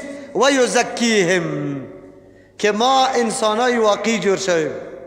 انسانای واقعی تزکیه شده است، عقیده، عمل، اخلاق همه درست شده. آلی دیگه چی میشه؟ در روی دنیا جنت قایم میشه. انسانای زندگی میکنه که حق و حقوق یک دیگر مکمل میشناسد، سخت احترام متقابل یکی با دیگر قائل است، یک فضای قرآنی حاکم میشه. خلاص زمان پیغمبر و صحابه امی قسم فضا حاکم شد توسط تطبیق امی کتاب الله متعال. از او خاطر یکی از اهدافی که امروز ما و شما در این مجلس حاضر شدیم امیست که ما حقوق قرآن فهمیده و یک زندگی قرآنی را انشاءالله چی میکنیم؟ تلاش میکنیم که حاکم شوه در محیط و منطقه ما و شما. زندگی هوا پرستی و خواهش پرستی، طاغوت پرستی نباشه. زندگی الله پرستی باشه، نظام الله حاکم باشه، خلاص فقط قانون الله تطبیق شود. انسان ها مکمل زیر قانون الله متعال یکسان زندگی بکنه، فرق امیر و فقیر و غریب و گپا، دیقان و مامور و دکتر و انجینر قطعا نباشه. امی زندگی قرآنی است و امی برنامه انبیاء علیهم السلام است که همیشه الله بر ما روان کرده. برنامه پیغمبر صلی الله علیه و سلم هم امی گپ بوده. پس ما و شما وقتی در ترجمه قرآن کریم میایم، اصلی هدف ما تزکیه است. خو لیکن هر کدام ما خود تزکیه کنیم کفایت میکنه؟ نمیکنه، بلکه دعوت به سوی دیگرها هم بدیم. امروز از اینمی گپا اینمی قدر مردم مستفید شده، به هزارها چند مردم امی گپا را نشنیده و این گپا را نمیفهمه. از او خاطر ما نیاز داریم که شخص دیگر هم، خصوصا او کسی که روزمره تو قطش زندگی و سر و کار داری، او را دعوت بدی. فکر تو خود جور شده، دکاندار هستی قطع خود شریک داری، تو فکرت جور شده، غش نمی کنی، در سودای دروغ نمیگی، عیب پنهان نمی کنی، قسم ناحق نمی خوری، با نرخ بلند سری خریدار نمی فروشی، با صداقت تو دکانداری میکنی. اما شریکت قطع دکان این سخنا را نشنیده، او غش میکنه، او دروغ میگه، او قسم میخوره، او تا که وسش میرسه که خریدار فریب میخوره فریب میده. باز نشد زندگی. تو خود تلاش کرده بودی که من زندگی حلال پیش میبرم، اما توسط شریکت تم در حرام شریک شدی. از او خاطر ما ضرورت به دعوت دیگرها هم داریم. مثل که تو خود عیار کرده ای، اینمی قسم شریکت و کسی که قطش سر و کار داری باید عیار کنیم. کی حق اولیت داره؟ پدر و مادر. اگر پدر و مادر در مجلس حاضر است اولادا، اگر شوهر حاضر است سیاسرش، اگر سیاسر حاضر است شوهری خود باید دعوت بده. کاکا و بچه کاکا و عمه و خاله و هر کسی که با ما نزدیک است، هم صنفی و شریک دکان و شرکت ما و همسایه ما و هم مسجد ما، مرحله به مرحله سر ما حق داره که ما دعوت بدیم به سوی کتاب الله متعال و مسئولیت خود ادا بکنیم. ما به این نیت انشاءالله آمدیم که اصلاح شوه و بعد از او دعوت بدیم. شروع کردن ترجمه قرآن کریم همی بود که یک رابطه ما با قرآن پیدا شوه، والله اقل حقوق قرآن کریم ادا کرده بتانیم. الله توفیق نصیب بکنه. دوم چیزی که باعث بالای ترجمه میشه بالای ما ایسته که به نزد مردم هدفهای قرآن کریم یک چیز و به نزد الله متعال دیگه چیز است. تصوری غلط که در بین مردم پیدا شده که قرآن برای کدام مقصد آمده، ملت ما بدانه که قرآن برای یک مقصدی که الله خود بیان کرده. در سوره بقره ان شاء الله هدی للمتقین مقصد اصلی قرآن بیان میشه. شهر رمضان الذي انزل فيه القرآن هدی للناس. مقصد قرآن بیان میشه که قرآن برای هدایت آمده. وقتی که الله قرآن برای هدایت روان کرده و هدایت امو موضوع است که ما شما در رکعت‌های نماز همیشه، حتی رسول الله صلی الله علیه وسلم هم طلب میکرد هر رکعت نماز خود. از این معلوم میشه که نیاز مبرم و ضرورت خیلی قوی به انسانیت و بشریت امیسته که هدایت برش حاصل شود. اهدنا الصراط المستقیم، اهدنا الصراط المستقیم میگه. الله امی هدایت نصیب کسی میکنه که با قرآن رابطه داشته باشه و در ذهن مردم ما بشینه که اصل هدف نزول قرآن هدایت است. قرآن یک پروگرام و نظام جامع هدایت است. در هر بخش زندگی ما الله برای ما راهنمایی میکنه. یک بخش زندگی ما اینطور نیست که قرآن راهنمایی نداشته باشه. از اخلاق گرفته تا اقتصاد، تا سیاست، تا نظام اجتماعی را، تا نظام خانوادگی را، تا معاملات، تا مسائل فردی و شخصی را. هم حالت زندگی ما هم حالت مرگ ما. بلکه کتاب الله متعال ما را با جهان دیگه آشنا می سازه. او جهانی که نه به عقل درک میشه نه به حواس درک میشه به جز از وحی الله متعال. از او خاطر باعث بالای ترجمه قرآن کریم ما یکی است که در اذهان مردم هدف نزول قرآن کریم معلوم شود که هدایت است، نه آن چیزی که مردم از خود انتخاب کرده بودند که هدف نزول قرآن کریم اینمی چیزاست. چرا که مردم قرآن کریم برای مفادات دیگر استعمال میکنه. امروز ببینی که به نام سید خانه ها پر است، مردم در پیشش میره، قرآن کریم نوشته کرده، گاهی در شاخی گو میده و گاهی در ران زن. در مختلف جاها آیات قرآن نوشته میشه، اما این هدف قرآن نیست و از مفهوم آیات قرآن کریم غلط استفاده میکنه. میگه و ننزل من القرآن ما هو شفاء و رحمت للمؤمنین. اینجا شفا عبارت از تزکیه عقیده است، شفای صدور است. در سینه که کدام خدشه و شبهه و نعوذ بالله گپی غلط داشته باشی، قرآن رو اصلاح میکنه. در این شک نیست که قرآن کریم خواندن شفا برای کلگی هست، اما به این خاطر قرآن نآمده که به نام سید کسی بشینه، آقا صاحب، ایشان صاحب، آخونزاده و صاحب زاده صاحب، زنا و مردا در پیشش قطار قطار آمده برای ازوا تعویض بده. این در یک جای نیسته. امی مردم ها ثابت کنه که رسول الله نشسته باشه یا یک صحابی نشسته باشه به کسی یک تعویض داده باشه، این را ثابت کنه که مرد هستن. لیکن گرفتن از قرآن کریم غلط نعوذ بالله تصور برای مردم میده، خصوصا نو کسایی که خود منسوب به نسب رسول الله صلی الله علیه و سلم میکنه. ان شاء الله این منسوبین به نسب پیغمبر در روز قیامت اول کسایی باشه که حقوق قرآن پایمال کرده و قرآن به مردم غلط معرفی کرده که قرآن برای فقط دم و چف شما آمده، خیر و خلاص. حالا که قرآن برای برنامه بزرگ هدایت است، نه برای ازی که از اون نعوذ بالله دکانداری تعویضا جور شوه یا نعوذ بالله سحر و ساحری شوه. به این خاطر نه آمده. و بدانیم که قرآن کریم برای ازی نه آمده که جندار دفع بکنه، غلای مردم نگاه کنه یا طفل سیاسر گریان نکنه، در خانه نترسه. به این خاطر آمده باشه مردم ما بعد آشنایی پیدا بکنه که قرآن برای هدایت است. این تفصیل نمی کنیم، ان شاء الله بارها براتان گفته شده. دیگه هدف شروع قرآن کریم این خاطر است که در روز قیامت الله متعال از امت خود شکوه داره. کدام شکوه را داده؟ شکایتی که قرآن محجور شده باشه، نعوذ بالله.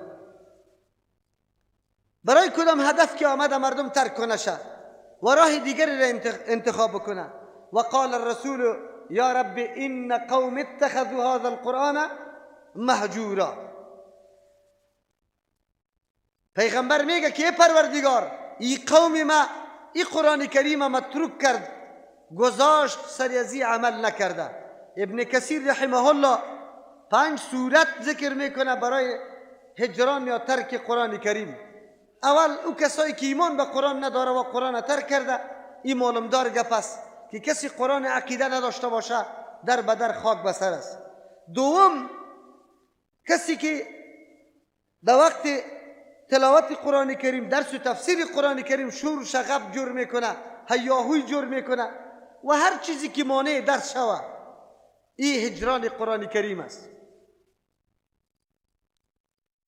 این مردم در روز قیامت مورد بازخواست قرار گرفته میشه. زمانی که قرآن شروع شده بود، چرا تو این چیز روشن کردی؟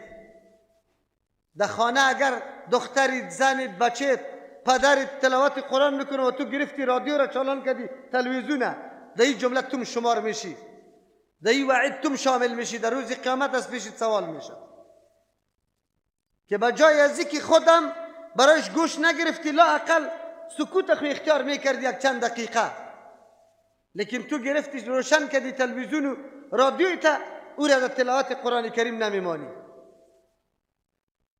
کسایی که مانع میشه از ترجمه قرآن کریم،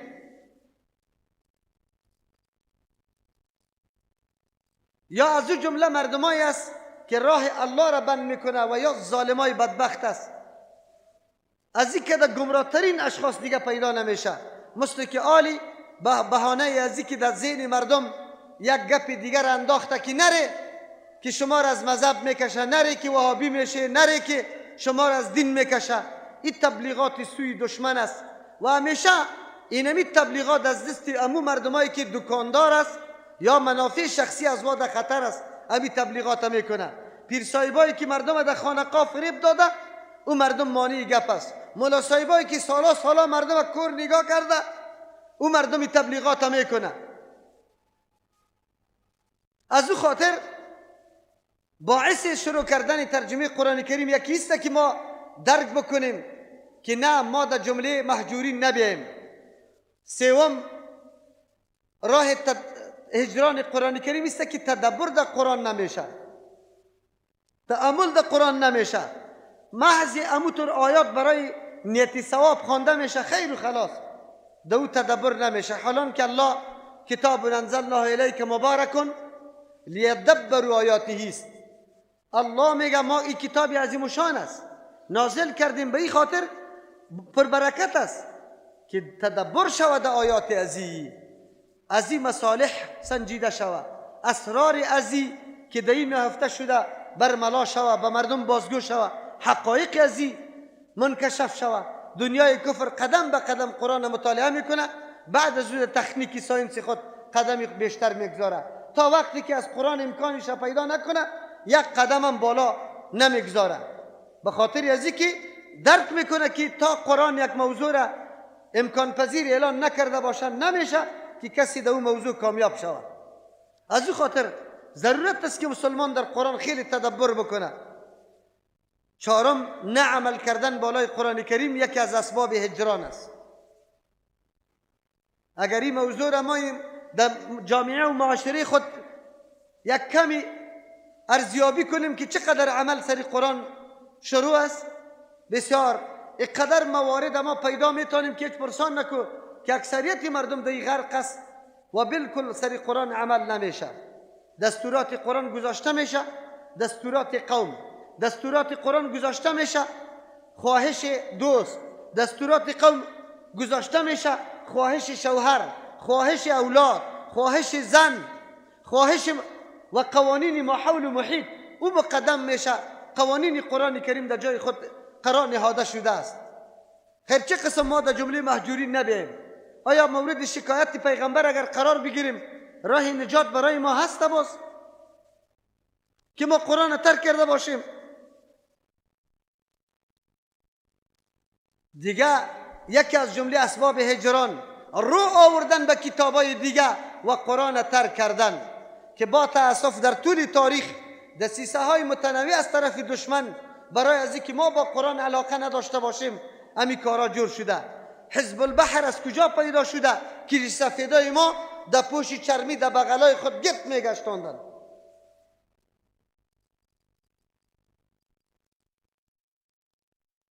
افتایکل 11 سوره را در اول افتایکل آورده برای فریب مردم و او را طوری معرفی میکنه که 11 سوره او را برای تلاوت نآورده، او را برای ازی آورده که خاصیت داره، خاصیت دروغ برش نوشته کرده، برای تلاوت نیست. از همون خاطر از شما اگر سوال بکنم در افتایکل دعای گنجل عرش و درودی تاج و درودی لکی و شش قفل و افتایکل و نورنامه زیاد تلاوت میشه یا 11 سوریش و دیگهش خیلی زیاد تلاوت میشه. ریش سفیدای ما همیشه در بغل امور داشت تا آلی را او را چی میکنی؟ قرآن فارسی مردم خبر نداری که او مغز قرآن گفته شده. ما از قرآن مغز را برداشتیم، پوست را بر دیگران بگذاشتیم. این کتاب الله را پوست معرفی کرده. مثنوی که مشتمل به کفریات است او را قرآن ثانی و قرآن فارسی میگه. شما خود قاریتان میاد چرا که مثنوی را رد میکنی؟ در مثنوی موضوع و قصه سنگتراش نیست؟ تکذیب الله نمیشه؟ تکذیب پیغمبر نمیشه؟ کدام گپ است که نیسته؟ لیکن امروز به نام قرآن فارسی مردم بر از او معتقد است کتاب الله را ترک کرده. در هر جای فقط بیان مثنوی است. مثنوی شریف برش میگه نه کل قرآن است. عجیب است. قصه های در او هست که اگر شما او را بخوانی یقین به الله بکنی بسیار خندیتان میاد. قصه کدو هم است، کدو او را باز مطالعه کنی. دسیسه های متنوع برای هجران قرآن وجود داره. برای هجران این دیگه ساز و سرود و این فیلما و این گپا خو امروز برآمده که مردم ما را از کتاب الله غافل ساخته. و گاهی هم با کتاب الله ما آشنایی نداریم. تمام روز برنامه ها مردم برای آوازخوانا تکت میکنه. ما چون در لوی جرگه کدام چی بود، کدام یا برش هنرمند میگه، من میگم از او کده احمق دیگه کس نیست که در پیش مردم رقص بکو. این چی مفهوم داره؟ حیثیت و آبروی تو از بین میره. لیکن مردم تکت میکرد. چی میکرد؟ تکت میکرد میرفت. این مردم هم در روز قیامت استاد میشه پیش الله. اعلان قرآن به این مردم میشه که به یک روز برای درس قرآن کریم نخواد که یک روز حاضر شوه، اما اونجا تکت خریده. در روز قیامت به الله چی جواب میگه؟ روزی که تو از قرآن خبر شدی، در دلت گشت که همین کتاب برای ما آمده و سر ما حق داره، باید که ما بفهمم چی پیام داره، لیکن برای خریدن تکت، برای شنیدن موسیقی تکت هم خریده. یا مسلمان میگه ملا صاحب سری آدم هم باز جنازه شکی میخونه، گریان هم میکنه، به خاطر که 100 روپه دمای برزی میداد، در اونجا گریان میکنه. اسباب هجران قرآن کریم است. پیغمبر در روز قیامت شکایت میکنه پیش الله متعال و ما در جمله شکایتگران نبیاییم، الله ما و شما را نجات بده. دیگه ما به خاطر از اینکه بشنویم که فضیلت قرآن کریم چقدر است، ما مختصرا یک چند حدیث براتون میگم. ابی شریح خزاعی رضی الله عنه صحابی است، میفرماید خرج علینا رسول الله صلی الله علیه و سلم. پیغمبر علیه السلام میگه یک روز بالای ما برآمد از حجره، ما صحابه نشسته بودیم، فقال ابشروا و ابشروا، خوشحال شوی خوشحال شوی، مژده برتان، خوشحالی برتان. چی را بشارت میده؟ پیغمبر میگه الیس تشهدون الله اله الا الله و انی رسول الله. آیا شما این را شهادت نمیدی که غیر از الله دیگه لایق عبادت کسی نیست و ما رسول الله متعال هستم؟ صحابه گفتن که بله یا رسول الله، چرا نه، ما خو شهادت میدیم. قالوا نعم، ما بالکل شهادت میدیم.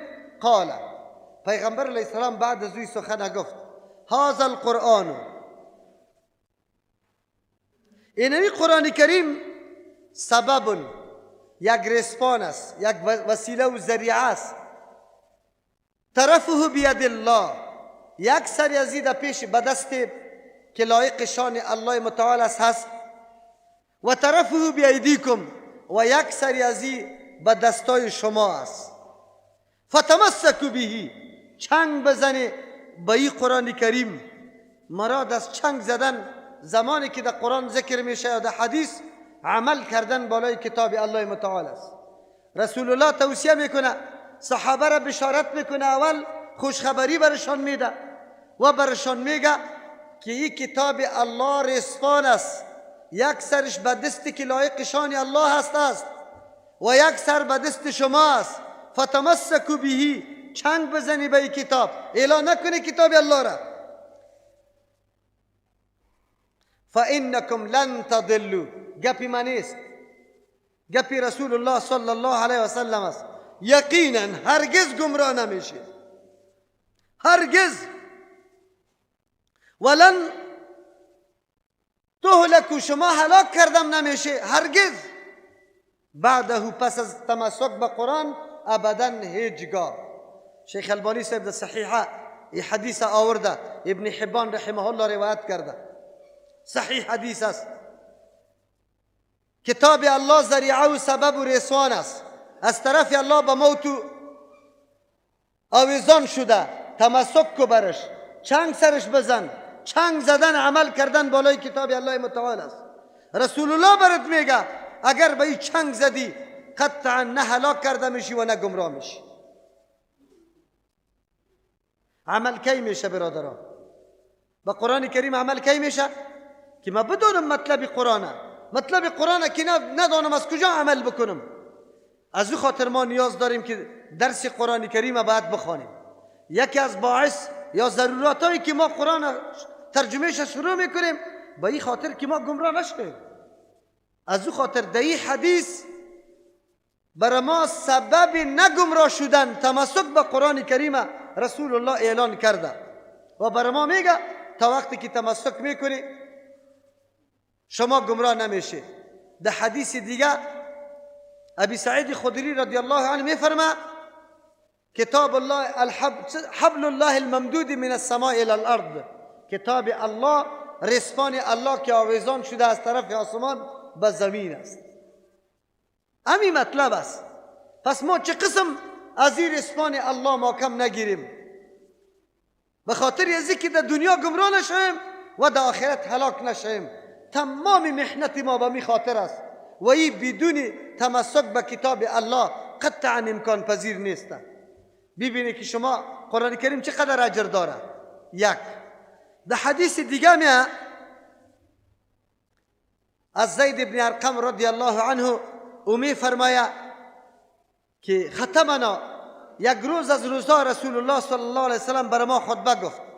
فقال پیغمبر علیه السلام فرمود انی تارک فیکم کتاب الله، ما گذاشته نیستم در بین شما کتاب الله را. هو حبل الله، این امیر اسفان الله متعال است. من اتبعه کان علی الهدى، کسی که تابعداری قرآن میکنه بر هدایت استوار است. و من ترکه کان علی الضلاله، کسی که میگذاره قرآن کریم او بر گمراهی است. پیغمبر خطبه داده، به صحابه سخن و نصیحت کرده، کتاب الله را برشان معرفی کرده که رسپان الله متعال است، آویزان برای شما شده. و بعد از او گفته من اتبعه، کسی که تابعداری قرآن کریم کرده. تابعداری میگه پیروی قرآن، پیروی میگه در پشت سر یک کسی روان شدن، جایی که او قدم میمانه تو قدم بگذار. این تابعداری میگه. تابعداری قرآن نیست در جایی که فرمان برات میده انجام بده، انجام بده، که میگه ترکو ترکو، من میکنم منشو، و برات میگه اینی کار در سر برسون سر برسون. این تابعداری قرآن میگه. رسول الله اسباب هدایت قرآن، پیروی قرآن بر ما معرفی کرده و ترک قرآن کریم ذریعه و سبب گمراهی معرفی کرده. ما سالا سالا از قرآن کریم دور بودیم، ترک کرده بودیم قرآن کریم. از همون خاطر کل عمر ما در قبر پرستی تیر شد، در طواف قبرها تیر شد، در ندا و آواز دادن به غیر الله تیر شد که ما به غیر الله آواز میدادیم تا که به قرآن ننشسته بودیم. خاکای قبرها را من حیث خورده میخوردیم که شفا است. برای پیدا شدن اولاد خود بگوید تارا را در قبرها جار میکردیم، لشتها را از اونجا می آوردیم در گردنهای اولاد میدادیم که مریض نشوه و این کدام حادثه برش نرسه. اینی حالات ما بود. گمراهی چی را میگه؟ از این که سخت دیگه گمراهی است کسی که به شرک مبتلا شوه. سختترین و خطرناکترین گناه چیست؟ شرک است. و کسی که به شرک مبتلا باشه، پیغمبر علیه السلام خود میگه کسی قرآن ترک میکنه سری گمراهی است. ترک قرآن کریم براتان گفتم که چند صورت داشت، مثل که ابن کثیر رحمه الله بر ما گفته بود.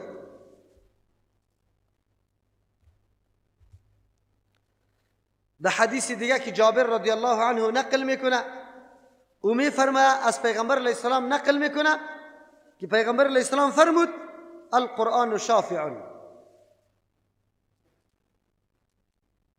قرآن کریم شفاعت کننده است، سفارش میکنه در روز قیامت. در حدیث دیگه صراحتا رمضان و قرآن میگه که هر دوی شفاعت برای بنده میکنه. رمضان در پیش الله استاد میشه، الله بر شکل میده، در پیش الله استاد میشه، داد میزنه. تا وقتی که کسی که با قرآن علاقه داره در جنت نرفته، قرآن راضی نمیشه. خب برای کی؟ برای کسی که تعلق و رابطه با قرآن داشته باشه. رمضان مبارک از صبح ترجمه تیر کردی، در موقع دیگر باز یا درس یا تلاوت قرآن برات میسر شد و بعد از او خفتن در تراویح در نماز استاد شدی، قرآن شنیدی. اینطور مردم ها را قرآن میگه که منع تو چیسته؟ نومه و طعامه، من از خوردن و از خواب و خوردن او را منع کرده بودم. در روز قیامت این برات شفاعت میکنه. پیغمبر علیه السلام در این حدیث میگه من جعله امامه، کسی که گردانید قرآن کریم امام خود، پیشوای خود، قرآن پیش کرد و از پشت سرش روان شد، به دستورات قرآن کریم زندگی خود قدم به قدم عملی کرد، قاده الى الجنه، ایره میکشانه به سوی جنت. و من جعله خلف ظهری، کسی که گردانید قرآن کریم پشت سر خود، ساقه الى النار، میکشانه ایره به سوی آتش جهنم. رسول الله صلی الله علیه وسلم میگه کسی قرآن کریم امام خود جور میکنه، کش میکنه او را طرف جنت، اگر نیکی نعوذ بالله در پشت سر انداختی، در قصهش نشدی که قرآن چی بود. دوستای ما 60 ساله و 70 ساله شده، سوال کنی از پیشش قرآن دوست داری، ایمان سرش داری؟ کلگی میگه بله بسیار دوست دارم، من ایمان سرش دارم. پرسان که از پیشش ایاک نعبدو چی معنا داره، چی مطلبش است؟ میفهمه؟ اگر او ایاک نعبدو را بفهمه چرا در شرک مبتلا میشه؟ نمیشه. از او خاطر در اینجا پیغمبر صلی الله علیه و سلم قرآن کریم برای ما امام مقرر کرده که سبب چیست؟ یکی از جمله کسایی است که ما را کش کرده در جنت میبره. اگر ما پشتی سر انداختیم و عمل سرش نکردیم، التفات برش نکردیم، از پشتی سر ما را میدوانه طرف جهنم. سوکی را میگه الله نگاه کنه ما و شما را که اوطور نشوه. باعث بالای شروع کردن ترجمه ما امی بود که انشاءالله ما و شما در جمله و کسایی نباشیم که پیش انداخته شده باشیم و طرف جهنم ما را سوق بده، نعوذ بالله از او جمله نباشیم. عایشه رضی الله عنها مادر مومنان میفرمه که پیغمبر صلی الله علیه و سلم کان یعارضه جبرئیل فی کل عام مرة، فی کل سنة مرة آمده. جبرئیل امین می آمد پیش میشکد قرآن کریم با پیغمبر علیه السلام در هر سال یک مرتبه، خصوصا در رمضان مبارک. لیکن در سالی که وفات میکرد در او سال 2 مرتبه بالای پیغمبر علیه السلام او را پیش کرد.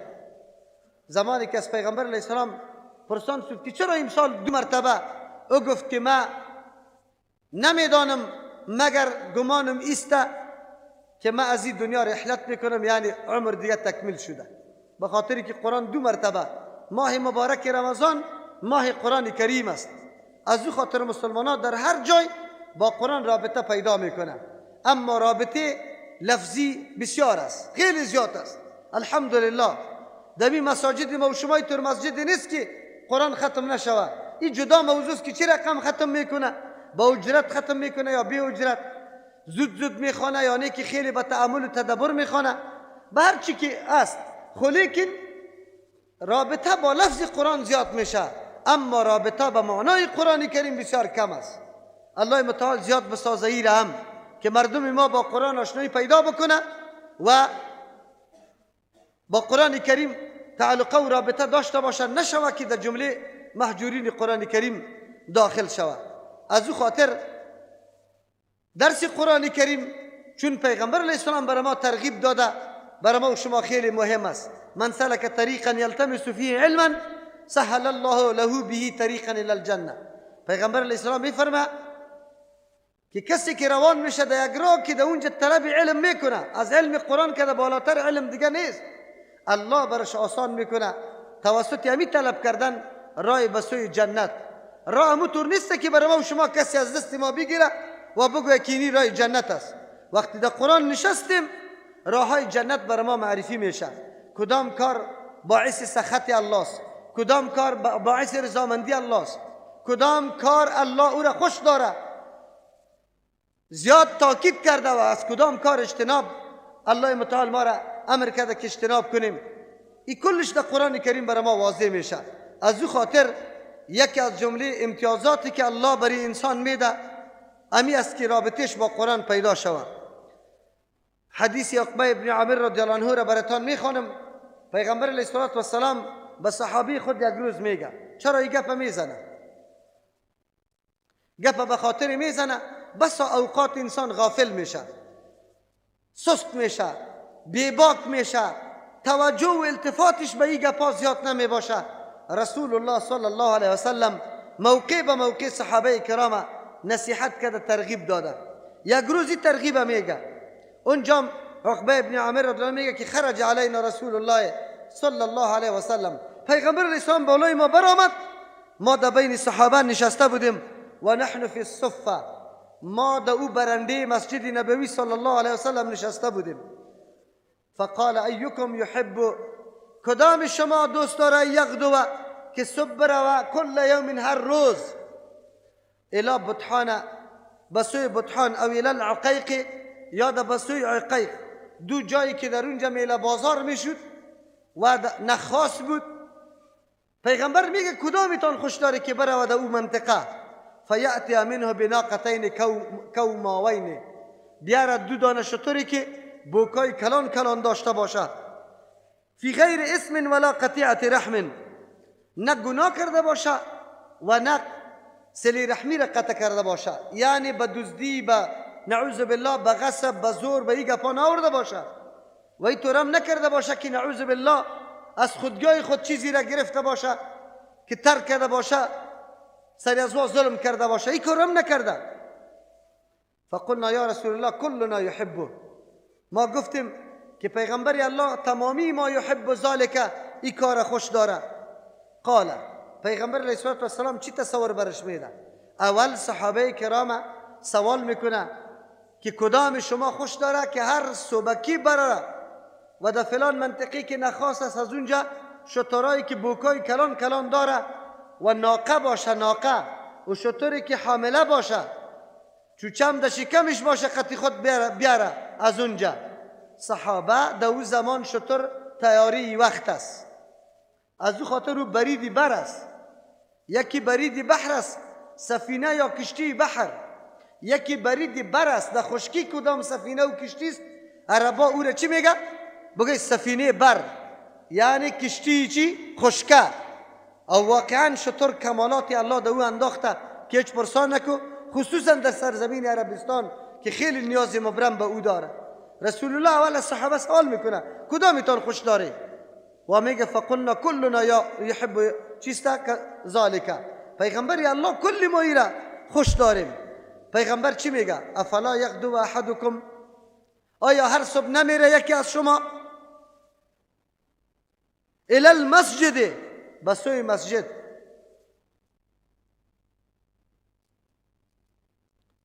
چی بکنه؟ فیتعلم او یقرأ، در یک روایت او یعلم او یقرأ، یا به کسی تعلیم بده یا خود بخونه. آیتین من کتاب الله، دو آیت از کتاب الله را بخونه. عز وجل خیر له، وقتی که دو آیت کتاب الله عز وجل میخونه این بهتر است برش من ناقتین، از دو ناقه کرده، دو آیت از دو ناقه. و ثلاث من ثلاث و اربع خیر له من اربع، سه آیت خواندن از سه ناقه و چهار آیت بهتر است از چهار ناقه کرده. و من اعدادهن من الابل، آیت های قرآن کریم از تمام شماره های شترا کرده بهتر است که شترا هر قدر زیاد هم باشه به مقدار زیاد باشه، آیت های قرآن کریم برش بهتر است. چقدر بشارت عظیم است، خوشخبری بزرگ است که ما و شما از خانه قدم میگذاریم، صبحکی میایم امو رقم که در لفظ حدیث آمده که ایکم چیستا یغدو، کدام شما صبح وقت میروه، فیأتی بکوماوین، ناقتین کوماوین، دو دانه شتر بگدار بیاره. اگر ما اینجا قدم گذاشتیم آیت های قرآن کریم میخوانیم ان شاء الله، الله امو قدر اجر بر ما میده که از شترای چی کده که حاملا باشه، از او قدم خیلی زیاد باشه الله بر ما میده. دیگه چرا ما همینطور فرصت از دست بدیم خصوصا در ماه مبارک رمضان و ما حاضر در درس نشویم؟ بلکه خیلی مناسب است که انسان در این درس حاضر شود. به خاطر که امی فضیلت ها همیشه بر انسان میسر نمیشه. الله است که موسما را برابر میکنه و این نصیب نیکبختا میشه. الحمدلله. از او خاطر این موضوعاتی بود که ما و شما ترجمه قرآن کریم دی شروع کردیم و یک گپ دیگه هم برای ما و شما در اینجا باید باشه که قرآن کریم وقتی ترجمه میشه ما به نیت عمل اول خود ما سخت قصد کرده باشیم که ما خود سری قرآن عمل میکنیم و اخلاص داریم به این کتاب الله که ما خدمتگار قرآن شویم و بسیار به نشاط و تازگی بشینیم به قرآن کریم. همینطور به بندوبار یا غیر ملتفت نباشیم. هر کدام ما قرآن کریم در دست ما باشه و متوجه شویم که ما و شما قرآن کریم اینا ترجمه میکنیم. این بود مقدمه واره برای فضیلت قرآن کریم و باعث شروع کردن ترجمه قرآن کریم. قرآن کریم موضوع اساسی کدام است؟ از چی بحث میکنه؟ مختصری را بیان میکنیم. علما دو طایفه است. یک طایفه قائل به است که موضوع قرآن کریم انسان است و این موضوع در سوره رحمان الله متعال ذکر میکنه الرحمن علم القرآن خلق الانسان علمه البیان. معلوم شد که موضوع قرآن کریم انسان است. انسان چطور موضوع قرآن کریم است؟ الله از او انسان بحث میکنه که خود به اخلاق قرآن آراسته ساخته. الله از او انسان بحث میکنه که به عقیده قرآن کریم خود آراسته کرده. الله او انسان بحث میکنه که به احکام قرآن کریم عمل میکنه. از او خاطر موضوع اساسی خود انسان است. چرا؟ به خاطر که در بین مخلوقات و کائنات الله کدام فضیلت به انسان داده به هیچ چیزی دیگری نداده. به خاطر که همه کائنات دیگه که در روی زمین مشاهده میشه در خدمت انسان الله قرار داده. از او خاطر انسان موضوع بحث قرآن کریم است. این گپم تقریبا گنجایش داره و ما گفته میتونیم نظر به سوره رحمان که الله در بین مخلوقات خود اول مخلوق خود که ذکر میکنه انسان است و تعلیم قرآن کریم من حیث نعمت بزرگ الله ذکر میکنه که علم القرآن، تعلیم داده قرآن. پس کدام انسانی که با قرآن سر و کار داره او انسانی است که الله از در مورد از او بحث قرار داده. اگر ما و شما مورد بحث الله قرار بگیریم از کتاب الله، زمان قرار میگیریم که ما انسان قرآنی شویم، رابطه با قرآن پیدا بکنیم. دوم نظر از علمای کرام است که موضوع اساسی قرآن کریم توحید و یکتاپرستی الله متعال است. بیان یکتاپرستی الله متعال. چیزی مسائل دیگه که در قرآن ذکر میشه متعلق توحید است. اگر رسالت است، بیانگر یا رساننده توحید است. اگر صداقت قرآن است، بیان کننده دلایل توحید است. اگر میعاد است آخرت، بیان کننده جزای کسی که عقیده یکتاپرستی را قبول کرده و کسی که قبول نکرده بیان از او را میکنه. دیگه تمام مسائل متعلقات توحید است، یا بیان اهل توحید است، یا بیان ضد توحید است، یا بیان اهل نعوذ بالله ضد توحید است که او را مشرک میگه. از او خاطر کل بحثا محور اساسیش سر توحید الله چرخ میخوره. از امو خاطر در قرآن کریم یک قدر موضوع دیگری را پیدا نمیتونه که چقدر از توحید بحث شده. از او خاطر نه سوره بلکه بعضی مفسرین ادعا میکنه که یک آیت قرآن کریم هم به توحید نیست. حتما در ضمن خود موضوع توحید دارا است و داره. از امو خاطر است تمرکز زیادی قرآن کریم بالای بیان یکتاپرستی الله است که الله شناخته شود که الله کدام ذات است و بعد از او حق الله متعال معرفی شود برای مردم که حق الله را به کدام سیستم ادا بکنه. این موضوع قرآن کریم بود. غرض قرآن کریم چیست؟ هدف قرآن کریم حصول هدایت در دنیا، اولئک علی هدی من ربهم، و مقصد رسیدن در آخرت است و اولئک هم المفلحون. اینی غرض و مقصد قرآن کریم است. کسی که با قرآن رابطه پیدا میکنه از اینی گپا مستفید میشه. آلی قرآن که شروع میشه، اول چیزی که ضروری است گفته میشه او اعوذ بالله من الشیطان الرجیم است که ما و شما او را به نام استعاذه یاد میکنیم. اعوذ بالله را چرا میگیم در سر قرآن کریم؟ شیطان یا ابلیس لعین بسیار تلاش میکنه، نمیگذاره بندگان الله را که راه هدایت پیدا بکنه و تعلق و رابطه امی بنده الله با این طور یک چیزی شوه که او سبب نیکبختی شوه. از او خاطر شیطان آنقدر تلاش میکنه که یک انسان نگذاره در راه سعادت و نیکبختی بروه. کسی که به قرآن دست میپرته، چی برای تلاوتش چی برای تفسیرش، شیطان نمیخواه که کس اینمی قسم آدم به قرآن نزدیک شود. از او خاطر برای راندن امی شیطان که به چشم سر ما دیده نمیتونیم، الله برای امتحان حتی این قدر تسلط برش داده که در رگ رگ خونی ما جریانم پیدا میکنه، رفت آمد هم میتونه، به چشم سرم دیده نمیشه. از او خاطر او تلاش میکنه که ما را به قرآن نزدیک نمانه. اگر شما فکر کرده باشه زمانی که قرآن شروع کنید دستی خو سرتان میاد، اول خبرت میگه که برو پشت تلاوت نگرد، باز کدام وقت حالی خیلی کار و روزگار مصروف خیلی زیاد هستی، این کاری بیکار است، باز که بیکار شدی باز تلاوت بکو. باز در ذهنت میگه حالی جوان هستی که ریش سفید شدی، باز بیا زود دیگه کار نداری، باز تلاوت های قرآن تا بکو. در جوانی اینی امیده برات میده، اما نمیگذاره که تو در قرآن نزدیک شوی. اگر در ترجمه تو قدم بالا کردی در مخانه دیگه عجیب وسوسه ها را در ذهنت میاره. یک دفعه در ذهنت میاره میگه 30 پاره قرآن کریم ما یه چیزام نخواندیم، ایره کی میتونه؟ ایره کی میتونه؟ کلپی تلا منصرف میشی که راستی من نمیتونم. یک قدر آسان متقاعد میسازه که هیچ پرسان نکن. باز دیگه چی برات میگه وسوسه میکنه؟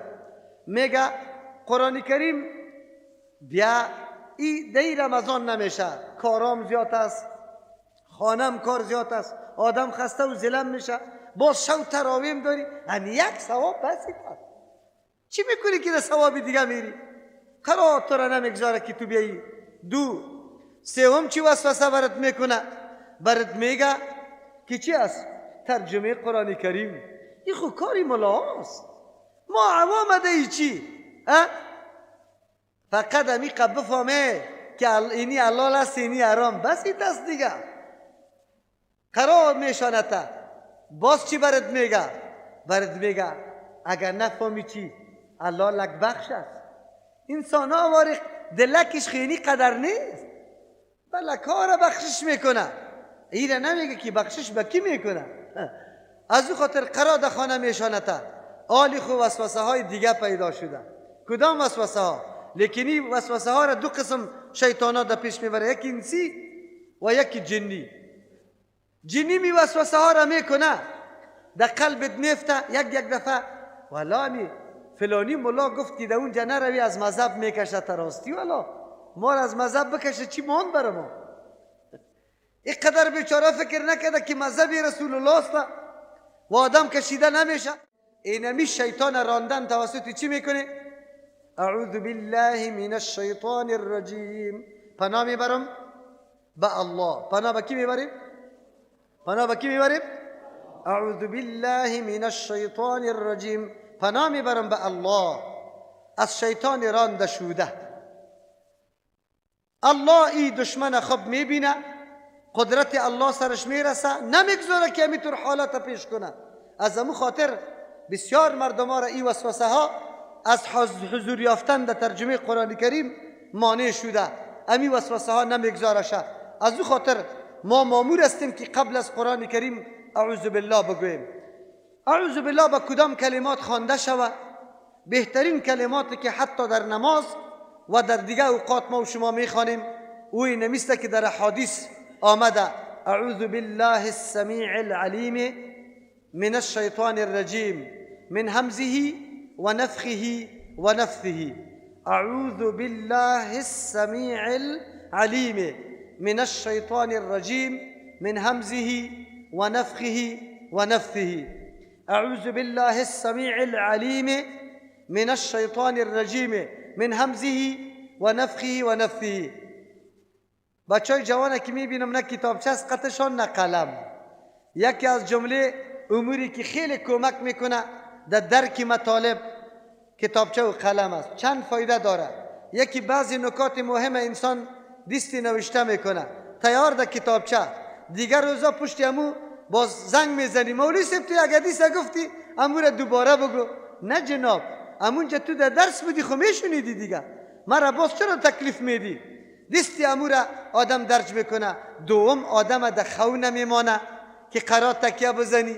سوم بسیار متوجه میباشی که همین نکته ها از پیش آدم فوت نشوه. خب من که شما را میبینم قرار نشسته است دیگه. خب الله خیر پیش کنه. آینده باید حتما کاغذ و قلم، هیچ کی نباشه کاغذ و قلم قطعا باید باشه. پناه میگیرم به الله متعال. اعوذ بالله السمیع العلیم. پناه میگیرم به الله اطور الله السمیع که شنونده است فریادها و دعاها و آوازها و صداها را. در هر جایی که باشه، هر قسم آواز که باشه، به هر مقدار که باشه، شنوندهش کیست؟ الله متعال است. العلیم که داناست تمام مشکلات و احتیاجات و تمام نیازهای ما را. پناه به الله اینطور الله میگیرم من الشیطان الرجیم، از شیطان چی؟ رانده شده از رحمت الله متعال، یا از شیطان سنگسار شده که هر کس او را لعنت میگه. رجیم میگه رانده شده را، یعنی از رحمت الله رانده شده. از او ساحی که رحمت الله میاد اونجا آمده نمیتونه دور شده. از این معلوم میشه که بدترین شخص و کسی است که از رحمت الله رانده میشه.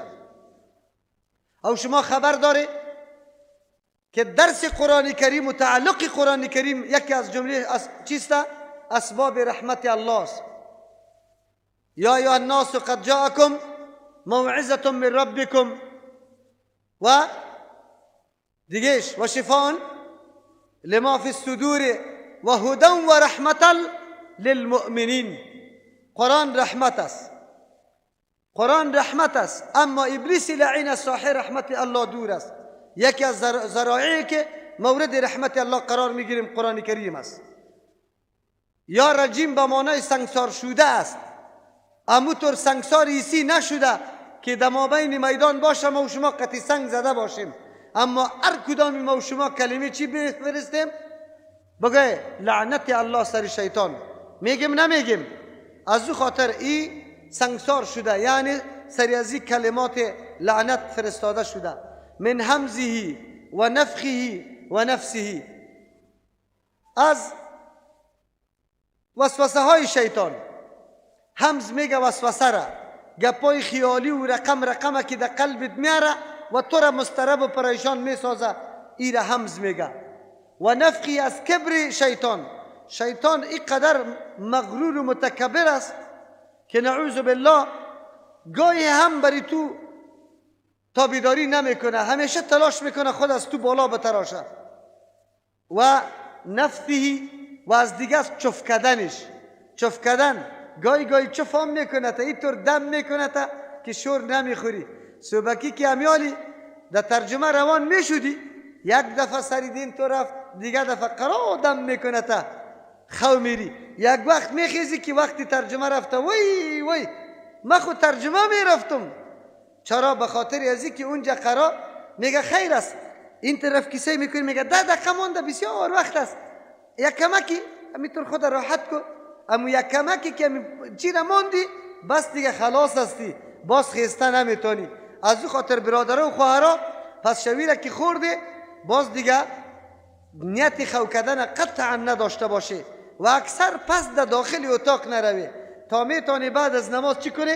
بگوی بیرون برای هوای تازه سرتان بخوره که باز دیگه از این گپا خلاص میشه. اگر در خانه رفتی در تکیه زده دیگه قرار دمت میکنه، چف میکنه تا جای با جای میشه، از همه چیز باقی میمانی. از او خاطر تو پناه میبری که این کارا سرت نشوه. حکم استعاذه قول راجح است که واجب است. وقتی که قرآن کسی شروع میکنه به این خاطر که راندن شیطان در این طور موقع واجب است، پس خواندن اعوذ بالله واجب است و الله ما را امر کرده که ما اعوذ بالله بگوییم. الله پیغمبر خدا میگه قل اعوذ برب الفلق، قل اعوذ برب الناس و اذا قرأت القرآن فاستعذ بالله من الشیطان الرجیم انه هو السمیع العلیم برات میگه. خب چی ثمره داره استعاذه گفتن اعوذ بالله و چی درس داره؟ درس اعوذ بالله درس توحید در استعاذه است. در پناه جستن به الله متعال بر ما تعلیم داد که پناه جستن تنها و تنها به کی میشه؟ پناه به سوی الله برده میشه از شر شیطان. و هو یجیر ولا یجار علیه. پناه دهنده تنها کیست؟ الله متعال است. و در مقابل پناه دادن الله کسی پناه داده میتونه؟ نمیتونه. پیغمبر علیه السلام هم الله در سوره جن میگه قل اینی بگوی لا قل اینی لن اجد من دونه ملتحدا. بگوی پیغمبر علیه السلام که بغیر از الله جای پناه را من دیگه ندارم. از او خاطر پناه جستن یکی از جمله خاصیات و صفتای کمال الله متعال است، پناه بردن به او که ما به او پناه میبریم و غیر از الله متعال به کسی دیگر پناه بردن نمیتونیم. البته پناه بردن یا پناه دادن دو قسم است، یکی ما فوق الاسباب، یکی ما تحت الاسباب. ما تحت الاسباب پناه داده انسان ها میتونه، آن چیزی که در وسع قدرتش است. یک نفر تو پناه میدی، او در بیرون استاد است، باران تر میکنه شه، میگی بیا دروازه موتری تا باز میکنی، بیا اینجا بیشی پناه دادی که تر نشوه. یک بچگه که پدرش چیسته در دمی روی خود انداخته آمد گپ پیتنه در اتاق که تو داخل شد دروازه را بند کردی، به بچگه پناه دادی که پدرش نزنه. ای پناه دادن در ما تحت چی است؟ اسباب است. یعنی آن چیزی که تو توان قدرت دادی پناه دادی. یکی چی است؟ ما فوق الاسباب. شیطان رانده میتونه؟ نمیتونه. چرا؟ دیده نمیتونه از کجا برانیشه. بجز از الله متعال دیگه کس رانده نمیتونه. این پناه دادن به غیر از الله به کسی دیگری درست است؟ نیست. پس از او خاطر در تعویزی که یا بدوح نوشته است، در تعویزی که یا جبریل و یا میکائیل نوشته است، در تعویزی که نامه اصحاب کف نوشته است، در تعویزی که یا شیخ عبدالقادر جیلانی نوشته است، در تعویزی که نامه ملک و به زعم خودشان نام سلسله امو قادریه و نقشبندیه پیرایش نوشته است، او تعویزها شرک است یعنی که تعویزهای درست است. او تعویزها شرک است. کسی که او تعویزها میکنه مشرک، کسی که در گردن هم میکنه چیز بگه مشرک میشه. یکی از جمله درسای ترجمه قرآن کریم ما بود که ما پناه را به کی میبریم؟ به الله متعال میبریم، به کسی دیگر ما پناه نمیبریم، به خاطر که پناه دهنده تنها و تنها کیست؟ الله متعال است. پس او مادری که وقتی بچهش میره و طرف ایران در کار کردن یا در عسکری یا در کار دیگه در ولایت دیگه چی میگه؟ بچه‌م در پناه سخی صاحب داده تا. این کلمه شرک است یعنی که کلمه توحید است؟ کلمه شرک است. در پناه سخی صاحب داده نمیتونه کسی. پناه دادن تنها برای کی در پناه کی داده میتونه؟ الله جل جلاله. ما که امروز آمدیم اگر هیچ چیزی دیگر نفهمیده باشیم انشاءالله عقیده توحید در استعاذه را چی کردیم؟ فهمیدیم. پناه دادنی کیست؟ بگه الله متعال است. کسی دیگه پناه داده نمیتونه و پناه داده نمیتونه. پس او پیر صاحبایی که مریدای خدا میگه ورقه کتاب شده مرا بگی به دردت میخوره. چرا؟ هیچ گزند برد نمیرسه، هیچ مصیبت برد نمیرسه. راست میگه یا دروغ میگه؟ دروغ میگه. ورقه که از او نوشته است یا شیخ عبدالقادر جیلانی شیئا لله نوشته است. او خو شیخ عبدالقادر جیلانی بنده و محتاج کی بود؟ الله. بنده خیلی عالم بود، از دنیا سفر کرده. غوث و ثقلین است؟ نیست. غوث چی فریاد رس اردو جن و انس است؟ نیست. الله متعال است، فریادرس الله متعال است. اعوذ بالله بر ما توحید فی الاستعاذه را درس داد که در پناه بردن فقط و فقط به سوی الله میشه، نه به کسی دیگره. دوم چیزی که قبل از ترجمه ما و شما میخوانیم تسمیه است. بسم الله الرحمن الرحیم. شروع میکنم بسم الله، به نام الله، یعنی طلب کمک میکنم به برکت کی؟ نام الله. اطور الله. الرحمن که بی اندازه مهربان، الرحیم که همیشه رحم کننده هست. چرا بسم الله را میگیم؟ چه حکمت است که ما بسم الله را بگوییم؟ البته بسم الله نه تنها در پیش قبل از تلاوت قرآن کریم، هر کار که ما و شما شروع میکنیم آغازش به چی شوه؟ بسم الله شوه. بله فرق است. یکی بسم الله الرحمن الرحیم مکمل گفتن قبل از قرآن اگر شروع میکنی یا قبل در نماز بسم الله را تنها نمیگی، بلکه چی میگی؟ بسم الله الرحمن الرحیم. اما در دیگه کارا تنها چی گفته میشه؟ وقتی که نان میخوری چی باید بگویی؟ بسم الله. رحمان الرحیم قطش است. وضو را که شروع میکنی چی میگی؟ بسم الله میگی. در مسجد که داخل میشی تنها چی میگی؟ بسم الله. در هر کار که انسان شروع میکنه باید تنها بسم الله بگه. در جایی که در حدیث رحمان الرحیم قطش جای آمده بگویم که نه آمده ما از جان خود اضافه نمیتونیم. چرا؟ عبادت و بندگی کی را میگه؟ که ما تابع پیغمبر شیم یعنی از خود اضافه کنیم. این نکته بسیار مهم است. این نکته را اگر درک کردیم فهمیدیم بسیار مسائل ما حل میشه خود به خود. خصوصا در بخش عبادت طریقه رسول الله را بگیریم یعنی چی؟ یک طریقه را تغییر بدیم. کلمات که پیغمبر گفته امور اختیار کنیم یا یک کمی زیاد یک کمی کم کنیم شد. بگوی اموری که پیغمبر گفته.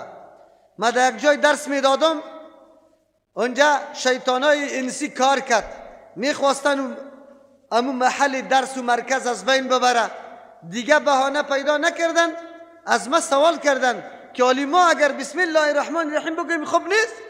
ما گفتم نه، در جایی که برات گفته شده بسم الله بدون الرحمن الرحیم باید رحمان الرحیم یک جای نکنی، به خاطر از اینکه ما تو خوب نمیدانیم از رسول الله کرده. میگه خو علی هم گفته نمیتونیم. ما گفتم نه، آوازه کردن که مولوی صاحب بسم الله الرحمن الرحیم میگه که نارواست. ببینی تحریفات او مردم در روز قیامت پیش میشه پیش الله متعال. ما گفتیم که رحمان الرحیم اضافه نکو، ولی او به مردم میگفت که مولوی صاحب میگه در فلان در وضو چی نگویه؟ چی نگویه؟ بسم الله الرحمن الرحیم نگویه. ببینی تحریفات دیده، تغییرات دیده که چه قسم تغییرات میاره. یا محمد قبول نداره، معنایش میفهمی؟ بحث بود که یا محمد گفتن جایز است یا ناجایز. ما گفتیم که یا محمد گفتن بیادبی در شان رسول الله است، این صحیح نیست. این مردم ها رفتن به مردم مثل که در شما بگوید یا محمد قبول نداره. شما چطور احساس میکنی از این کلمه؟ یعنی اینی مردم کی را قبول نداره؟ محمد رسول الله را قبول نداره. این تو نمیگفتن که اینی مردم گفتن کلمه کی را قبول نداره؟ یا محمد قبول نداره. اینطور مغالطه میدادن، مردم هم میگفتن یا محمد قبول نداره. ببینی مغالطه را؟ امروزی مغالطه ها زیاد است. یا خیرات قبول نداره، همینطور نمیگن؟ یا دعا را قبول نداره نمیگه؟ یا زیارت قبول نداره نمیگه؟ یا خیرات قبول نداره همینطور میگه نمیگه؟ این تحریف است یا حقیقت؟ این تحریف است. از او خاطر شما که در ترجمه قرآن کریم میایه باید این قدر نکته ها را تفکیک بکنه. ما وقتی که رد میکنیم، ما پیشتر رد کردم مسئله تعویضا را که چی نوشته است؟ یا بدوح. چی نوشته است؟ یا جبریل. به حق اصحاب کهف، به حق قطمیر سگ اصحاب کهف. فهمیده؟ به حق کی؟ بگه سگ اصحاب کهف. او چی حق داره سری الله متعال؟ از کجا ثابت شده حق از او؟ عجیب است، الله رحم بکنه. لیکن بیرون که رفتن میگه والا در ترجمه مولی صاحب رفته بودیم جبرائیل و میکائیل علیه السلام قبول نداشت. از او خاطر الحمدلله این درسا خود به خود به مردم میرسه و این تهمتا و تحریفای مردم مغرض و بدبخت مکمل افشا میشه. خو شما هم یک کمی بیدار باشه. از او خاطر حقیقت امر بر ما واضح باشه. در بسم الله وقتی که ما میگیم در هر کار چرا میگیم و چه حکمت است؟ مؤمن وقتی که در هر کار بسم الله میگه اعتراف و اعلان میکنه که یا الله متعال در هر کاری که من شروع و آغاز میکنم بدون استعانت تو و توفیق تو ما این کار در سر رسانده نمیتونم. میتونه کسی؟ گفته میتونه؟ و امی معنای ایاک نستعین است. چی است بگوی؟ تا که امداد الله نباشه میشه.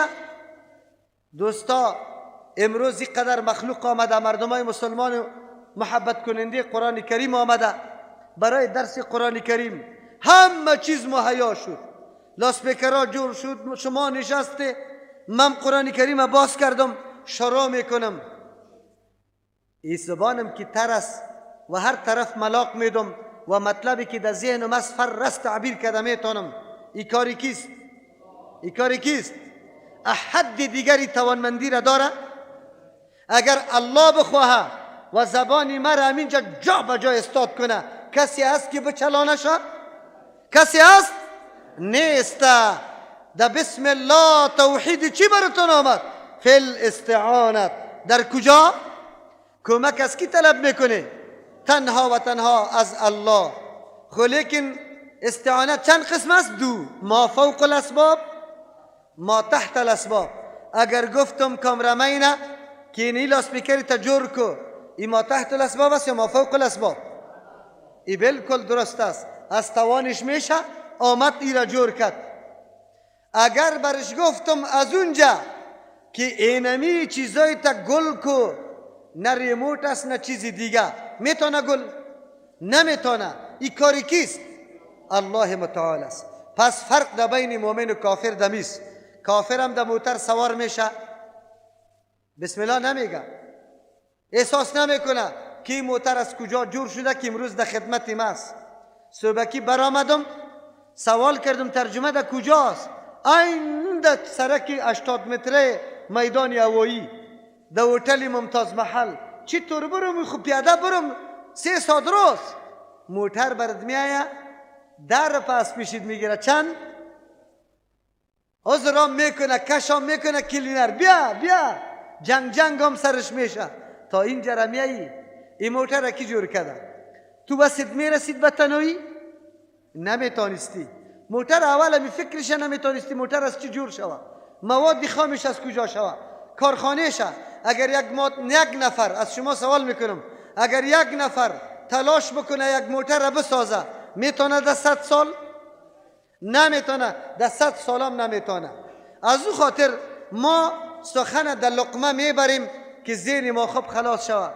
لقمه که ما بسم الله میگیم و در انگشتای خود بالا میکنیم، یا برنج است یا لوبیا است یا بامیه است یا گوشت است، هر چیزی که است، هست یا نیست، یا تنها نانی خشک است. یک نفر میتونه که یک لقمه نانی خشک در چه قدر وقت مهیا کنه؟ یک کمی چرت میزنی. لقمه همی نانی گندمی که تو میده کدی در تنور پخته شده، یا نانبای یا سیاسر در تنور پخته کده نکده؟ در چند چیز اونجا ضرورت شد؟ در چوب، در نانبای، در خمیر کدنی، در آب، در یایش مکمل. آرد شده بود نه؟ آرد که شده بود در کجا؟ در آسیا ضرورت بود یا نه؟ یک نفر امین نانه که پخته میکنه از کجا چوب بیاره؟ امین آتشه که در میده، این رقتی چی در بده؟ از کجا جور میکنه؟ ای کلال هم باشه باید بری خود تنور هم ساخته بتونه خیر؟ میتونه؟ نانبا هم باشه نان پخته بتونه، خمیر هم بتونه، ای گپا را کلی شیاد داشته باشه. آرد کرده بود در کجا کرده بود؟ آسیا را یاد داشت؟ آسیا را چی رقم جور کرد؟ در یک آسیا گشتن او باید باشه یا برق باشه که او بگرده. خب برقی آسیا امی ماشینش از کجا میکنه؟ چه قسم جور بکنه چندین سال؟ برو در خوشه گندم. خوشه گندم وقتی که گندم شده خوشه قطعی چی کاو و علفش از دانه گندم جدا میکنی؟ اگر توسط تریشل میکنی خود تریشل یک نفر که تو بزنی در 100 سالام تریشل جور نمیتونی.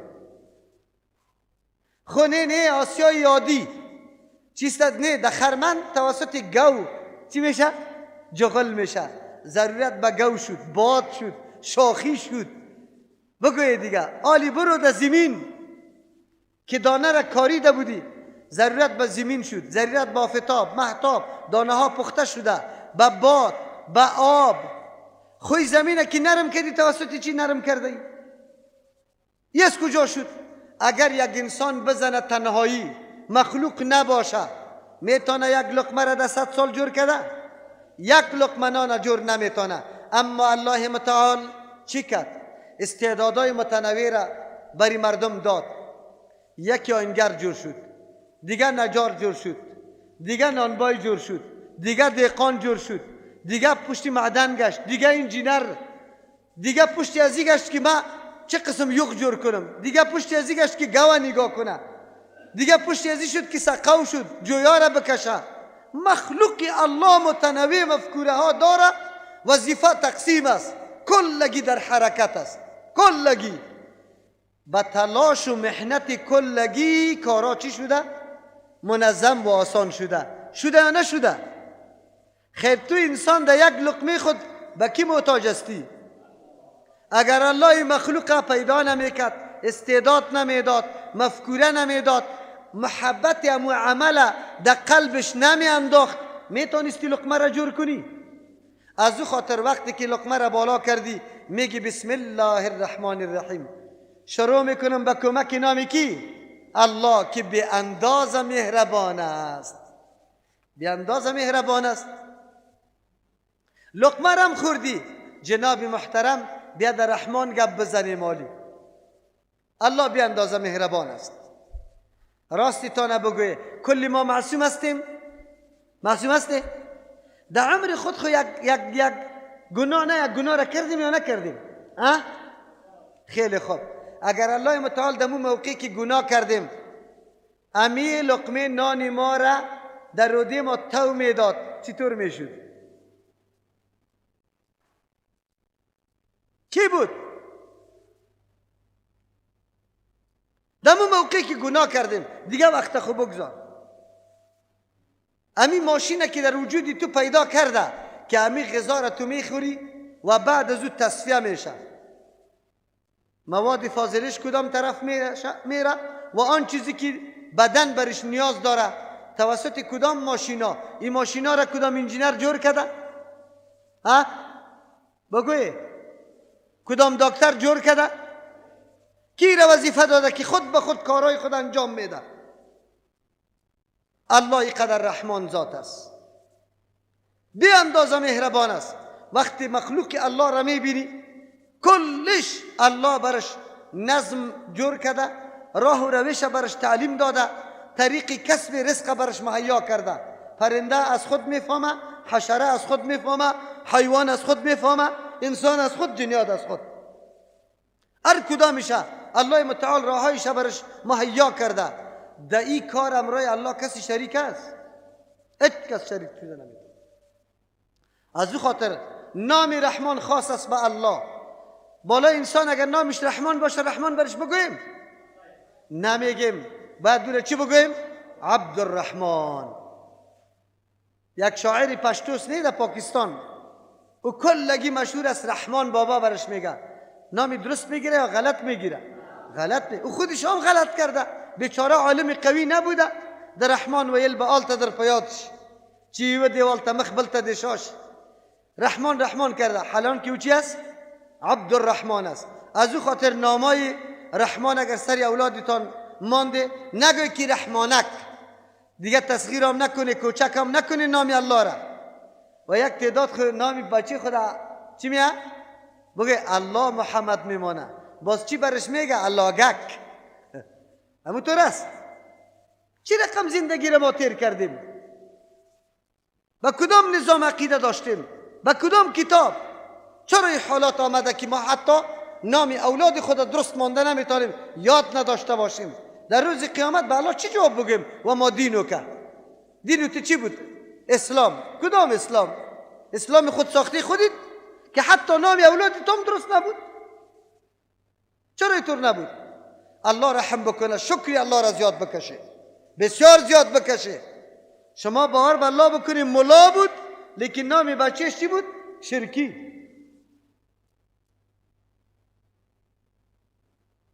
ملا بود لیکن نام بچهش چی بود؟ شرکی. خودش نمیگذاشت، یک آدم عامل سرش نام میگذاشت. چرا اینطور بودیم؟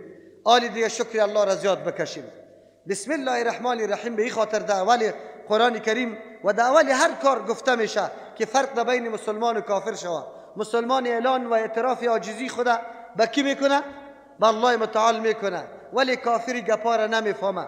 پس اگر ما در سر هر کاری خود، اگر در موتر بالا میشیم، اگر در نان شروع میکنیم، اگر در زمین بیل میزنیم، اگر در دیوال خشت میچینیم، اگر رنگ شروع میکنیم و بسم الله گفتیم، او کاری ما عبادت میگرده یا عادت؟ عبادت میگرده. مومن کل کارایش خیر است به شرطی که شروع به کی بکنه؟ به نام الله بکنه، اظهار عاجزی خدا بکنه که من همینطور هستم. در بسم الله 3 نام اختیار شده، یکی الله، یکی رحمان، یکی رحیم. الله چرا اختیار شده؟ اسم ذات الله کیست؟ الله کیست؟ از او خاطر این جامع تمام صفات کمال است. جامع چی است؟ هر قدر صفات کمال که الله داره در لفظ کی جمع شده؟ در لفظ الله جمع شده. آیا میتونیم به یک لغت ترجمه کلمه الله را توانسته بتانیم؟ ممکن است؟ نیست. کلمه الله را به یک لغت دیگه ترجمه کده نمیتونیم. چرا؟ اگر الله را خدا یا در پشتو خدای ترجمه کنیم این معنای واقعی الله است؟ نه. خدا صاحب میگه، مالک میگه، از یک صفت الله معنای شد، حالان که کلمه الله خود جامع تمام صفات کمال است. پس بر ما مناسب است، ضروری است برادر و خواهرها که همیشه کلمه چی را استعمال کنیم؟ الله. چی را استعمال کنیم؟ اولاد امام الله را یاد داشته باشه. حالی خود سلفی ها را مردم میشناسه، اولادش که پرسان کنه بنده کیستی؟ او که همی بگویه که بنده الله، میگه سلفی است. میگه چی هسته بگوی؟ اگر گفت که بنده خداست، گفت نه نه این تعالی را سلفی نیست. الحمدلله ما همیشه کوشش کنیم کلمه الله را استعمال کنیم، خصوصا در مناجات، در طلب دعا. چرا که الله برای ما گفته ولله الاسماء الحسنى فادعوه بها. برای الله چی است؟ اسماء حسنا است. طلب از الله توسط کی شود؟ اسماء حسنا شود. کلمه خدا در اسماء حسنا آمده؟ پروردگار در اسماء حسنا آمده؟ نه آمده. بعد به کلمه چی شود؟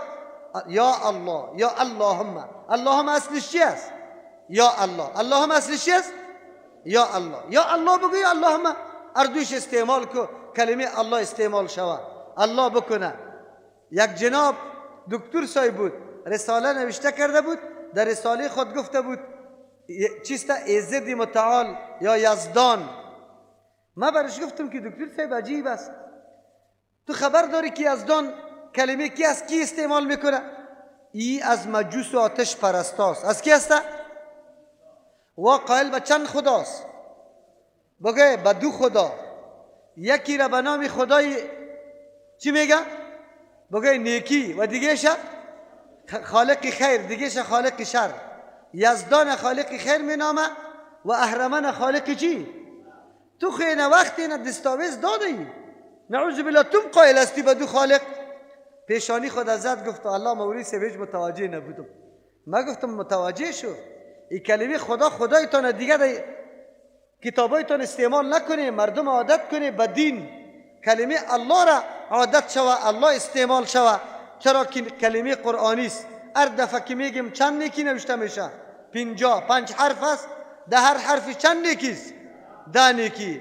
باز هنوزه که الله جل جلاله، جل جلا نگوی خو، جل جلا ترجمه قرآن هم میکنه جل جلا میگه، نه الله جل جلاله و الله سبحانه و تعالی، سبحانه و تعالی. در حدیث و در قرآن همی کلمات آمده، همی قسم باید استعمال شود. فهمیده؟ از او خاطر اینطور نگیم خدای رنگریز، خدای رنگریز. دوڑی خور رنگریزی را از کجا یاد کرده ای؟ بسیار مردم همینطور که میخیزه ای گپا را میزنه. نه، به مو صفاتی که الله به خود ذکر کرده امو را ذکر کن. کلمه الله از او خاطر در هر جای موصوف واقع شده، دیگه صفاتایش صفت واقع شده. رحمان و رحیم چرا دو صفت الله در بسم الله آورده؟ اشاره به این میکنه که انسان سر مورد رحمت الله قرار داری. مهربانی الله است، یک لحظه به مهربانی الله نمیشه، بیرون شده نمیتونه از مهربانی الله. چرا؟ دماغت که کار میکنه مهربانی کیست؟ قلبت که کار میکنه مهربانی کیست؟ دست و پای و چشم و گوش و کلی اعضایت کار میکنه، کدام حق سری الله داری؟ مهربانی الله است. وجود تو مهربانی کیست؟ کسی خود طلب نکرده بود، تو را الله متعال در اینجا پیدا کرده و رحمت الله عام است در اینجا، کافر مسلمان کل گیره. از او خاطر در رحمان اشاره به تو میکنه که تو اثر رحمت کیستی؟ اثر رحمت الله متعال استی. از او خاطر رحمت الله را از ذهن نکش. وقتی که تو خود احساس کنی که الله اینقدر رحم سر ما کرده، عبادت الله را چه قسم بکنم؟ باید با کدام سیستم بکنم؟ نماز چی رقم بخوانم؟ معصیت و نافرمانی بکنم یا تابعداری بکنم؟ رحیم همیشه رحم کننده است. تو نیست یک مرتبه رحم بکنه دیگه مرتبه نه. و دهنده نعمتای چی است؟ خصوصی است. از جمله نعمتای خصوصی که برای ما و شما داده توفیق ایمان و چی را داده؟ بگوی هدایت. دهنده نعمت کیست؟ الله متعال است. بسیار مردم است تلاش کرده، محنت کشیده، سری خود سختی آورده، مثل نصارا واره در کوه ها بالا شدن، در مغاره ها نشستن، کلی چیزایی که نافع بود از خوراک و از نوشاک سری خود حرام کردن، اما به حق رسیدن نرسیدن. از او خاطر عمر رضی الله عنه یک نصرانی را دیده بود که پوست در جانش خوش شده بود، گریان کرد. وجوه یومئذ چطور است؟ هل اتاک حدیث الغاشیه؟ وجوه یومئذ خاشعه عاملة ناصبه تسلا نارا حامیه. محنت کرده، تکلیف و سختی را تیر کرده، ناصبه مانده و ذله شده در عبادت به نام عبادت، لیکن تسلا نارا حامیه. چرا؟ کدام عبادت معتبر است؟ عبادتی که به خاطر الله و به طریقی کی باشه؟ رسول الله و پیغمبر باشه. از او خاطر ما و شما بسم الله الرحمن الرحیم قبل از قرآن کریم میگیم، به این مقصد و غرض میگیم. معنای بسم الله با استعانت و کمک نامی کی؟ اللهی که بسیار مهربان و همیشه رحم کننده یا دهنده نعمتهای خصوصی است. ما آغاز میکنیم هر کاری که باشه، آلی خود ترجمه قرآن کریم آغاز میکنیم. با کمکی کی آغاز میکنیم؟ الله جل جلاله. سوره فاتحه شروع میشه. سوره فاتحه اولترین سوره است که در قرآن کریم تلاوت یا آغاز سوره فاتحه میشه. اول چیزی که در سوره فاتحه باید بیان شود وجه تسمیه عزیز که چرا این سوره را فاتحه میگه. اول خب باید بگوییم که سوره فاتحه تقریبا بعد از جمع کردن در احادیث و در آثار صحابه و تابعین که نقل شده 22 نام است. چند نام؟ که خود دلیل بالای افضلیت و عظمت این سوره میکنه. چرا هر سورتی که نامهای زیاد داشته باشه او خیلی شرافت و منزلت بالا داره. اینجا اکثر که مشهور شده به نام فاتحه مشهور شده. فاتحه از فتح گرفته شده. فتح دو معنا داره، یکی گشودن و یکی غلبه حاصل کردن. سوره فاتحه را به خاطر فاتحه میگه. توسط ازی گشودن قرآن کریم میشه. قرآن کریم توسط کی گشایش میشه؟ توسط سوره کی؟ فاتحه. یکی یا است که نماز توسط سوره فاتحه گشایشش میشه. از همون خاطر امام مالک رحمه الله حتی اعوذ بالله و بسم الله را میگه خوانده نشود و اول شروع به الحمدلله شود، به خاطر که گشادن نماز توسط ازی شود. لیکن تسمیه اول راجح است. یا از فتح غلبه گرفته شده فاتحه را به خاطر فاتحه میگه. اگر کسی مطلب و مقصد سوره فاتحه را بدانه، کامیابی و غلبه کل قرآن کریم برش حاصل میشه. معنا و مطلب سوره فاتحه را کسی بفهمه، غلبه حاصل میکنه بالای باقی معانی قرآن کریم. سوره فاتحه چند نامای دیگه هم من یادآور میشم مکمل نمیگم به خاطر که ترجمه ما کمی پیش بره. یک نامی از زیر دیگه به نام تعلیم المسئله ذکر میکنم به خاطر که با ما و شما خیلی مناسب است. تعلیم المسئله یک نامش. تعلیم المسئله چی مانا؟ طریقه سوال کردن از الله، طریقه خواستن از الله. سوره فاتحه برای ما تعلیم میده. سوره فاتحه ما را تعلیم میده که چه قسم از الله بخواهیم. ما و شما خود رمضان مبارک است، دعاها زود زود قبول میشه.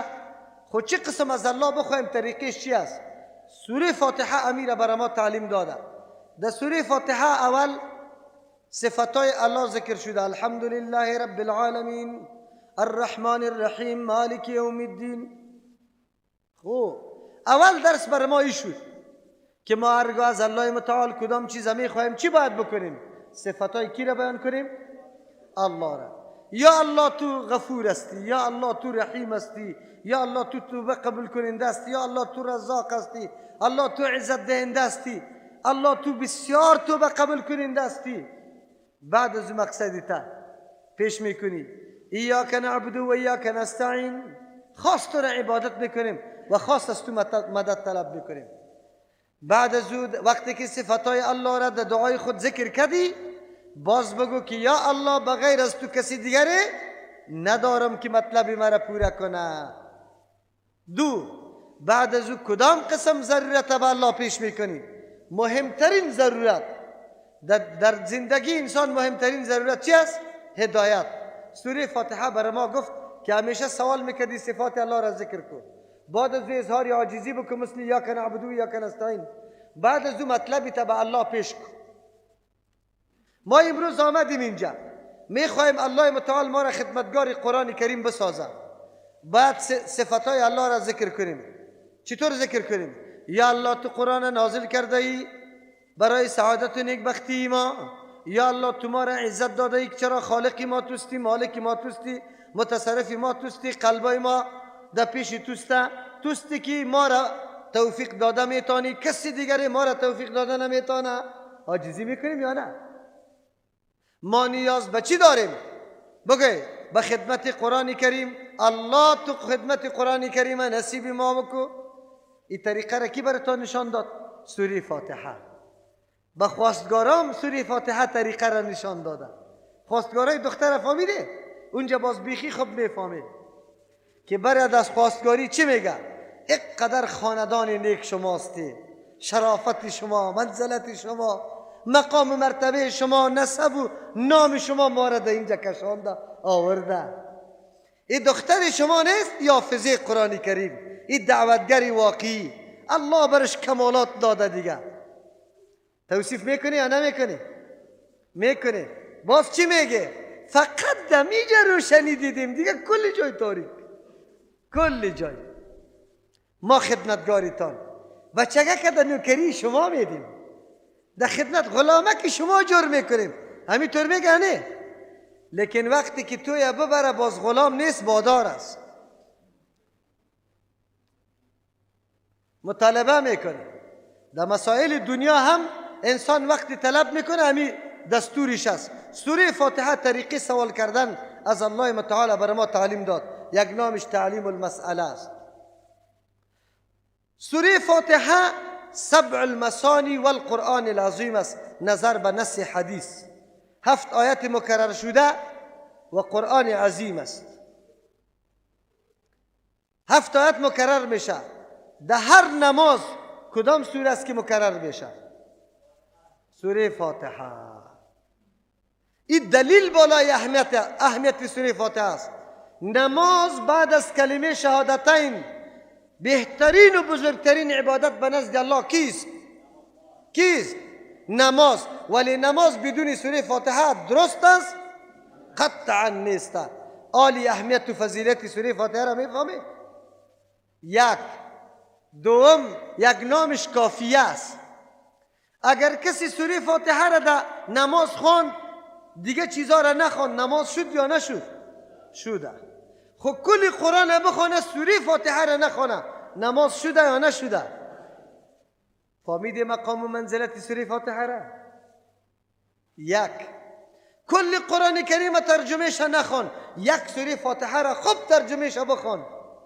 کفایت میکنه با باقی قرآن یا نمیکنه؟ میکنه، بالکل کفایت میکنه. سوره فاتحه او قدر فضیلت داره. شما خبر داره که سوره فاتحه چقدر ترجمه داره و چقدر تفسیر داره؟ در حقیقت کل قرآن کریم تفصیلی کیست؟ سوره فاتحه است. کل قرآن کریم تفصیل سوره فاتحه را میکنه. خب اعظمترین سورت در قرآن کریم کدام است؟ نظر به نص حدیث پیغمبر صلی الله علیه و سلم اعظمترین سورت کیست؟ سوره فاتحه است. شرط است که ما بدانیم 70 سال نماز میخوانیم، 70 سال توتی واره سوره فاتحه را یاد گرفتیم. توتی واره میشناسه؟ توتی را خوش آمدید برش یاد بده. چی بده؟ توتی خوش آمدید یاد میگیره نمیگیره؟ خو لیکن محل استعمالش هم میفهمه. او که نفر میخیزه خوش آمدید میگه، که میشینه خوش آمدید. اگر 10 دفعه نفر تو بالا شد چی میشه؟ او نمیفهمه که نفر جدید آمده با خوش آمدید برش بگویم. مسلمانای ما امروز امیر رقم نیست راستیتانه بگویم. سوره فاتحه را 70 سال میشه در نماز میخونه، مطلبش میفهمه؟ اینجا چی میگه؟ اهدنا الصراط المستقیم، الله برای ما راه درسته برابر کو. لیکن چی میکنه؟ دمی عین نماز هم میگه امروز هیچ سودا نکردیم، تو باش که یک چپن کشال مگرم دگیرم بیایم که بیرون برای چی میگه؟ یک نفری بیچاره ساده بر دگیرش میاد، بیگا باز به دیگه دکاندار چی میگه؟ لاف میزنه. امروز سخت چانسم خورد. چی میگه؟ چانسم خورد. فلانی چیزا به این قدر آورده بودم اینی قدر دادم، اینی را آورده بودم اینی قدر دادم. لاف میزنن یا نمیزنن؟ او پیشتر چی میگفت؟ اهدینا الصراط و برادر صراط مستقیم چی رقم حاصل شود که تو خود زدی مردم تباه و برباد کردی، بازم سوال اهدینا الصراط المستقیم میکنی. و الله رحم بکنه که ما شما سوره فاتحه را معنا و مطلبش بفهمیم. برای فضیلت سوره فاتحه امی قدر کافی است که در سر قرآن کریم ذکر شده. امی دلیل بالای اهمیت سوره است. این سوره 5م سوره است در نزول خود، 5م سوره است. اما به اعتبار مکمل سورت نازل شدن اول سوره است. اولین سوره که مکمل نازل شده کیست؟ سوره فاتحه. اما به اعتبار مطلق نزول چندم سوره است؟ 5م سوره است. سوره مکی است، اگرچه در مدینه نازل شده بنابر بعضی روایات. سوره مکی کی را میگه؟ که قبل از هجرت نازل شده باشه. قول راجح است. اگرچه بعضی علما میگه در مکه نازل شده باشه، مکی است، در مدینه نازل شده باشه، لیکن این اقوال منضبط نیست. راجح ترین قول است که قبل از هجرت نازل شده باشه. هر جایی که نازل شده او را مکی میگه و هرگاه بعد از هجرت نازل شده باشه او را چی میگه؟ مدنی میگه. 86 سوره چیست؟ مکی. 28 سوره چیست؟ مدنی. از این معلوم میشه که سوره های مکی خیلی زیاد است. سوره های مکی موضوع عقیده را زیاد جر و بحث داره، از عقیده زیاد بحث میکنه. چرا؟ به خاطر که مرحله چی بوده؟ ذهن سازی. چی بوده؟ از او خاطر بر ما واضح میشه که رسول الله مدت عمر خود در ساختن عقیده زیاد تیر کرده یا در عملی کردن احکام؟ در ساختن عقیده. درس بر ما داده میشه که ما اول سری مردم سری عقیدهش کار بکنیم. دستی از مردم مطالبه رفع الیدین نمی کنیم، مطالبه امین بالجهر نمی کنیم. اول سری چی؟ سری عقیده کار میکنیم. اگر ذهنی از او درست شد ضرورت به گفتاری تو نیست که تو رفع الیدین بکن. و خودش کسی که محبت با سنت کی با رسول الله را پیدا بکنه، او را که باز قطی رسپانم بسته کنی آرام میشینه؟ نمیشینه. خود به خود احادیث عمل میکنه، سنت عمل میکنه. از او خاطر بخش عقیده اهمیت بزرگ داره. رسول الله صلی الله علیه وسلم 13 سال دوری مکی را در اصلاح عقیده تیر کرده و سورت ها هم 86 سوره برای اصلاح عقیده آمده. عالی. وقتی که در سوره های مکی موضوع عقیده زیاد بیان شده، اما موضوع احکام هم در بعضی سورت ها کم کم آمده. این معنای زیره نداره که کل موضوعات حتما عقیده بود، بلکه موضوعات مهم اولی موضوع عقیده بوده. سوره فاتحه هم چون سوره مکی است، از او خاطر بخش عقیده در اینجا ذکر شده. بیان صفات الله متعال شده، بیان حق الله شده، بیان از اینکه کدام فرقه ها غلط است و نادرست است و ما قطعش مغایرت داشته باشیم و کدام فرقه را پیدا کنیم که هماهنگ شویم و در راه ازوا سفر بکنیم. کلش موضوع عقیده است. از او خاطر سوره فاتحه مکی گفته میشه. عالی. این سوره قبل از این دیگه سورت در قرآن نیست که ما را ربط برش بیان کنیم. از او خاطر اولین سوره است که ذکر میشه. در سوره فاتحه که شامل 7 آیت است، به طریق اجمال موضوع را بیان میکنیم. انشاءالله تفصیل خود به خود آمده. الحمدلله داواست. الحمدلله چیست؟ رب العالمین دلیل اول است، الرحمن دلیل دوم است، الرحیم دلیل سوم است، مالک یوم الدین چیست؟ دلیل چهارم. الله مدعا را توسط 4 دلیل ثابت میکنه.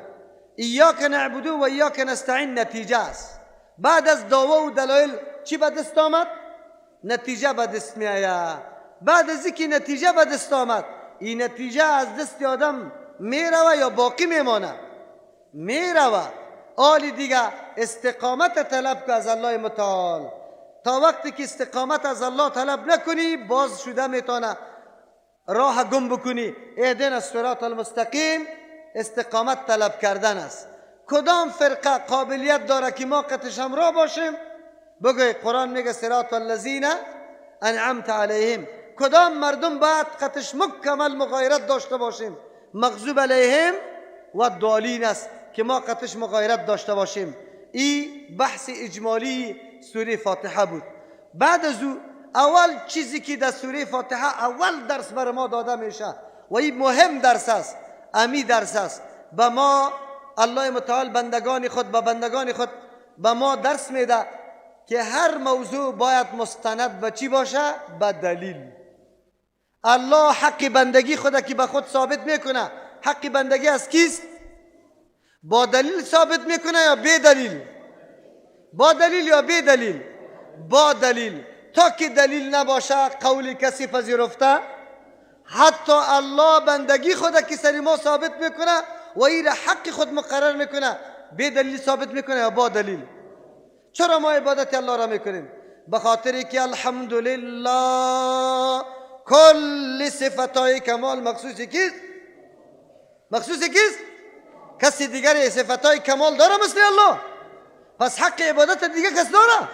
نداره. پیش از پیش ثابت میکنه که حق عبادت مستند تنها و تنها از الله. چرا؟ به خاطر که رب العالمین است. دیگه کسی پیدا میتونه رب العالمین؟ الرحمن به اندازه مهربان است، پیدا میتونه؟ الرحیم خاص نعمتها را دهنده است، میتونه پیدا؟ مالک یوم الدین میتونه پیدا؟ غیر از الله. نتیجه چی شد؟ ایاک نعبد خاص تو را عبادت میکنیم، بس خلاص میشه. و ایاک نستعین ترجمه لفظی را میکنیم انشاءالله. همیشه قرآن کریم امسال یک رکوع ترجمه لفظی میکنیم، بعد از او باز تفصیل میکنیم. اعوذ بالله، پناه میبرم بسوی الله متعال. اعوذ بالله پناه میبرم به سوی الله السمیع اتر الله که شنونده است همه فریادات دعاها آوازها و صداها را العلیم که داناست تمام مشکلات رازها مصلحتها را من الشیطان الرجیم از شیطان رانده شده یا شیطان سنگسار شده من همزهی از وسوسه شیطان و نفخی از کبر و غرور شیطان و نفخی از دم و چف شیطان از کلش به سوی کی پناه میبرم الله جل جلاله بسم الله شروع میکنم با نام الله یعنی با کمک نام الله شروع میکنم اتر الله الرحمن که به اندازه مهربان است مهربانیش عام است کل کائنات شامل است الرحیم که همیشه رحم کننده است یاد دهنده رحمت خاص است الحمدلله کل صفتای کمال و الوهیت لله مخصوص الله متعال است اتر الله رب العالمین که تربیت کننده کل مخلوقات است مصلح و مدبر کل مخلوقات حاکم کل مخلوقات دیگه سید کل مخلوقات الرحمن به اندازه مهربان است هم در دنیا هم در آخرت هم مسلمان هم کافره الرحیم که نهایت رحم کننده است تنها مؤمنا را در آخرت یاد دهنده نعمتهای خصوصی است تنها برای مخلصین دوستدارای خود مالک یوم الدین اختیاردار روز پاداش دادن است روز جزا دادن است اختیاردار تنها الله است اهدنا ایاک نعبد خاص تو را عبادت میکنیم یا الله و ایاک نستعین و خاص از تو امداد طلب میکنیم اهدنا الصراط المستقیم بنما ما را راه درست برابر که دو افراط تفرید نباشه صراط الذین راه کسانی که انعمت علیهم تو انعام کرده ای بالایشان غیر المغضوب دو مانا غیر المغضوب منعم علیهم یا الله بر ما رای منعم علیهم نشان بده کدام مردم است منعم علیهم او مردم های هستند غیر المغضوب که مغایر هستند مخالف هستند امرای کسانی که المغضوب علیهم غضب سرشان کرده شده منعم علیهم مغایر با مغضوب علیهم است ولا الضالین مغایر هستند امرای کسانی که گمراهند این معنا راجح معنا است دوم معنا غیر المغضوب نه راهی و کسانی که المغضوب علیهم که غضب سرشان کرده شده ولا الضالین نه راهی کسانی که گمراه است آمین قبول کن دعای ما را یا الله متعال سبحان ربك رب العزة عما يصفون وسلام على المرسلين والحمد لله رب العالمين دعا بکنه که الله متعال اول امی صاحب ایجای اوتلا الله اجر عظیم برش نصیب بکنه و دعای هدایت هم برش بکنه که الله قلبش دیگه درست بسازه که دیگه در این صحنه نه رقاصا باشه نه سازنده الله متعال همه مسلمانان را از آفات و بلیت نگاه کنه همه مقاصد و همه حاجاتی که کل مسلمانان داره خصوصا حاضرین ترجمه الله به فضل و احسان خود کل مشکلات ما را حل و حاجات ما را برآورده بگردانه و کفار در هر صحنه در هر جایی که است در سایسش الله قطع خاک یکسان کنه مغلوب و رسوا و شرمنده بگردانشانه و مجاهدین مسلمانه که در راه الله قدم بالا کرده الله در هر جای سرفراز و کامیاب بگردانه امت مسلمه را متحد و از هر قسم نفاق و بدبختی و تفرقه افگاری الله نگاه کنه ربنا تقبل منا انک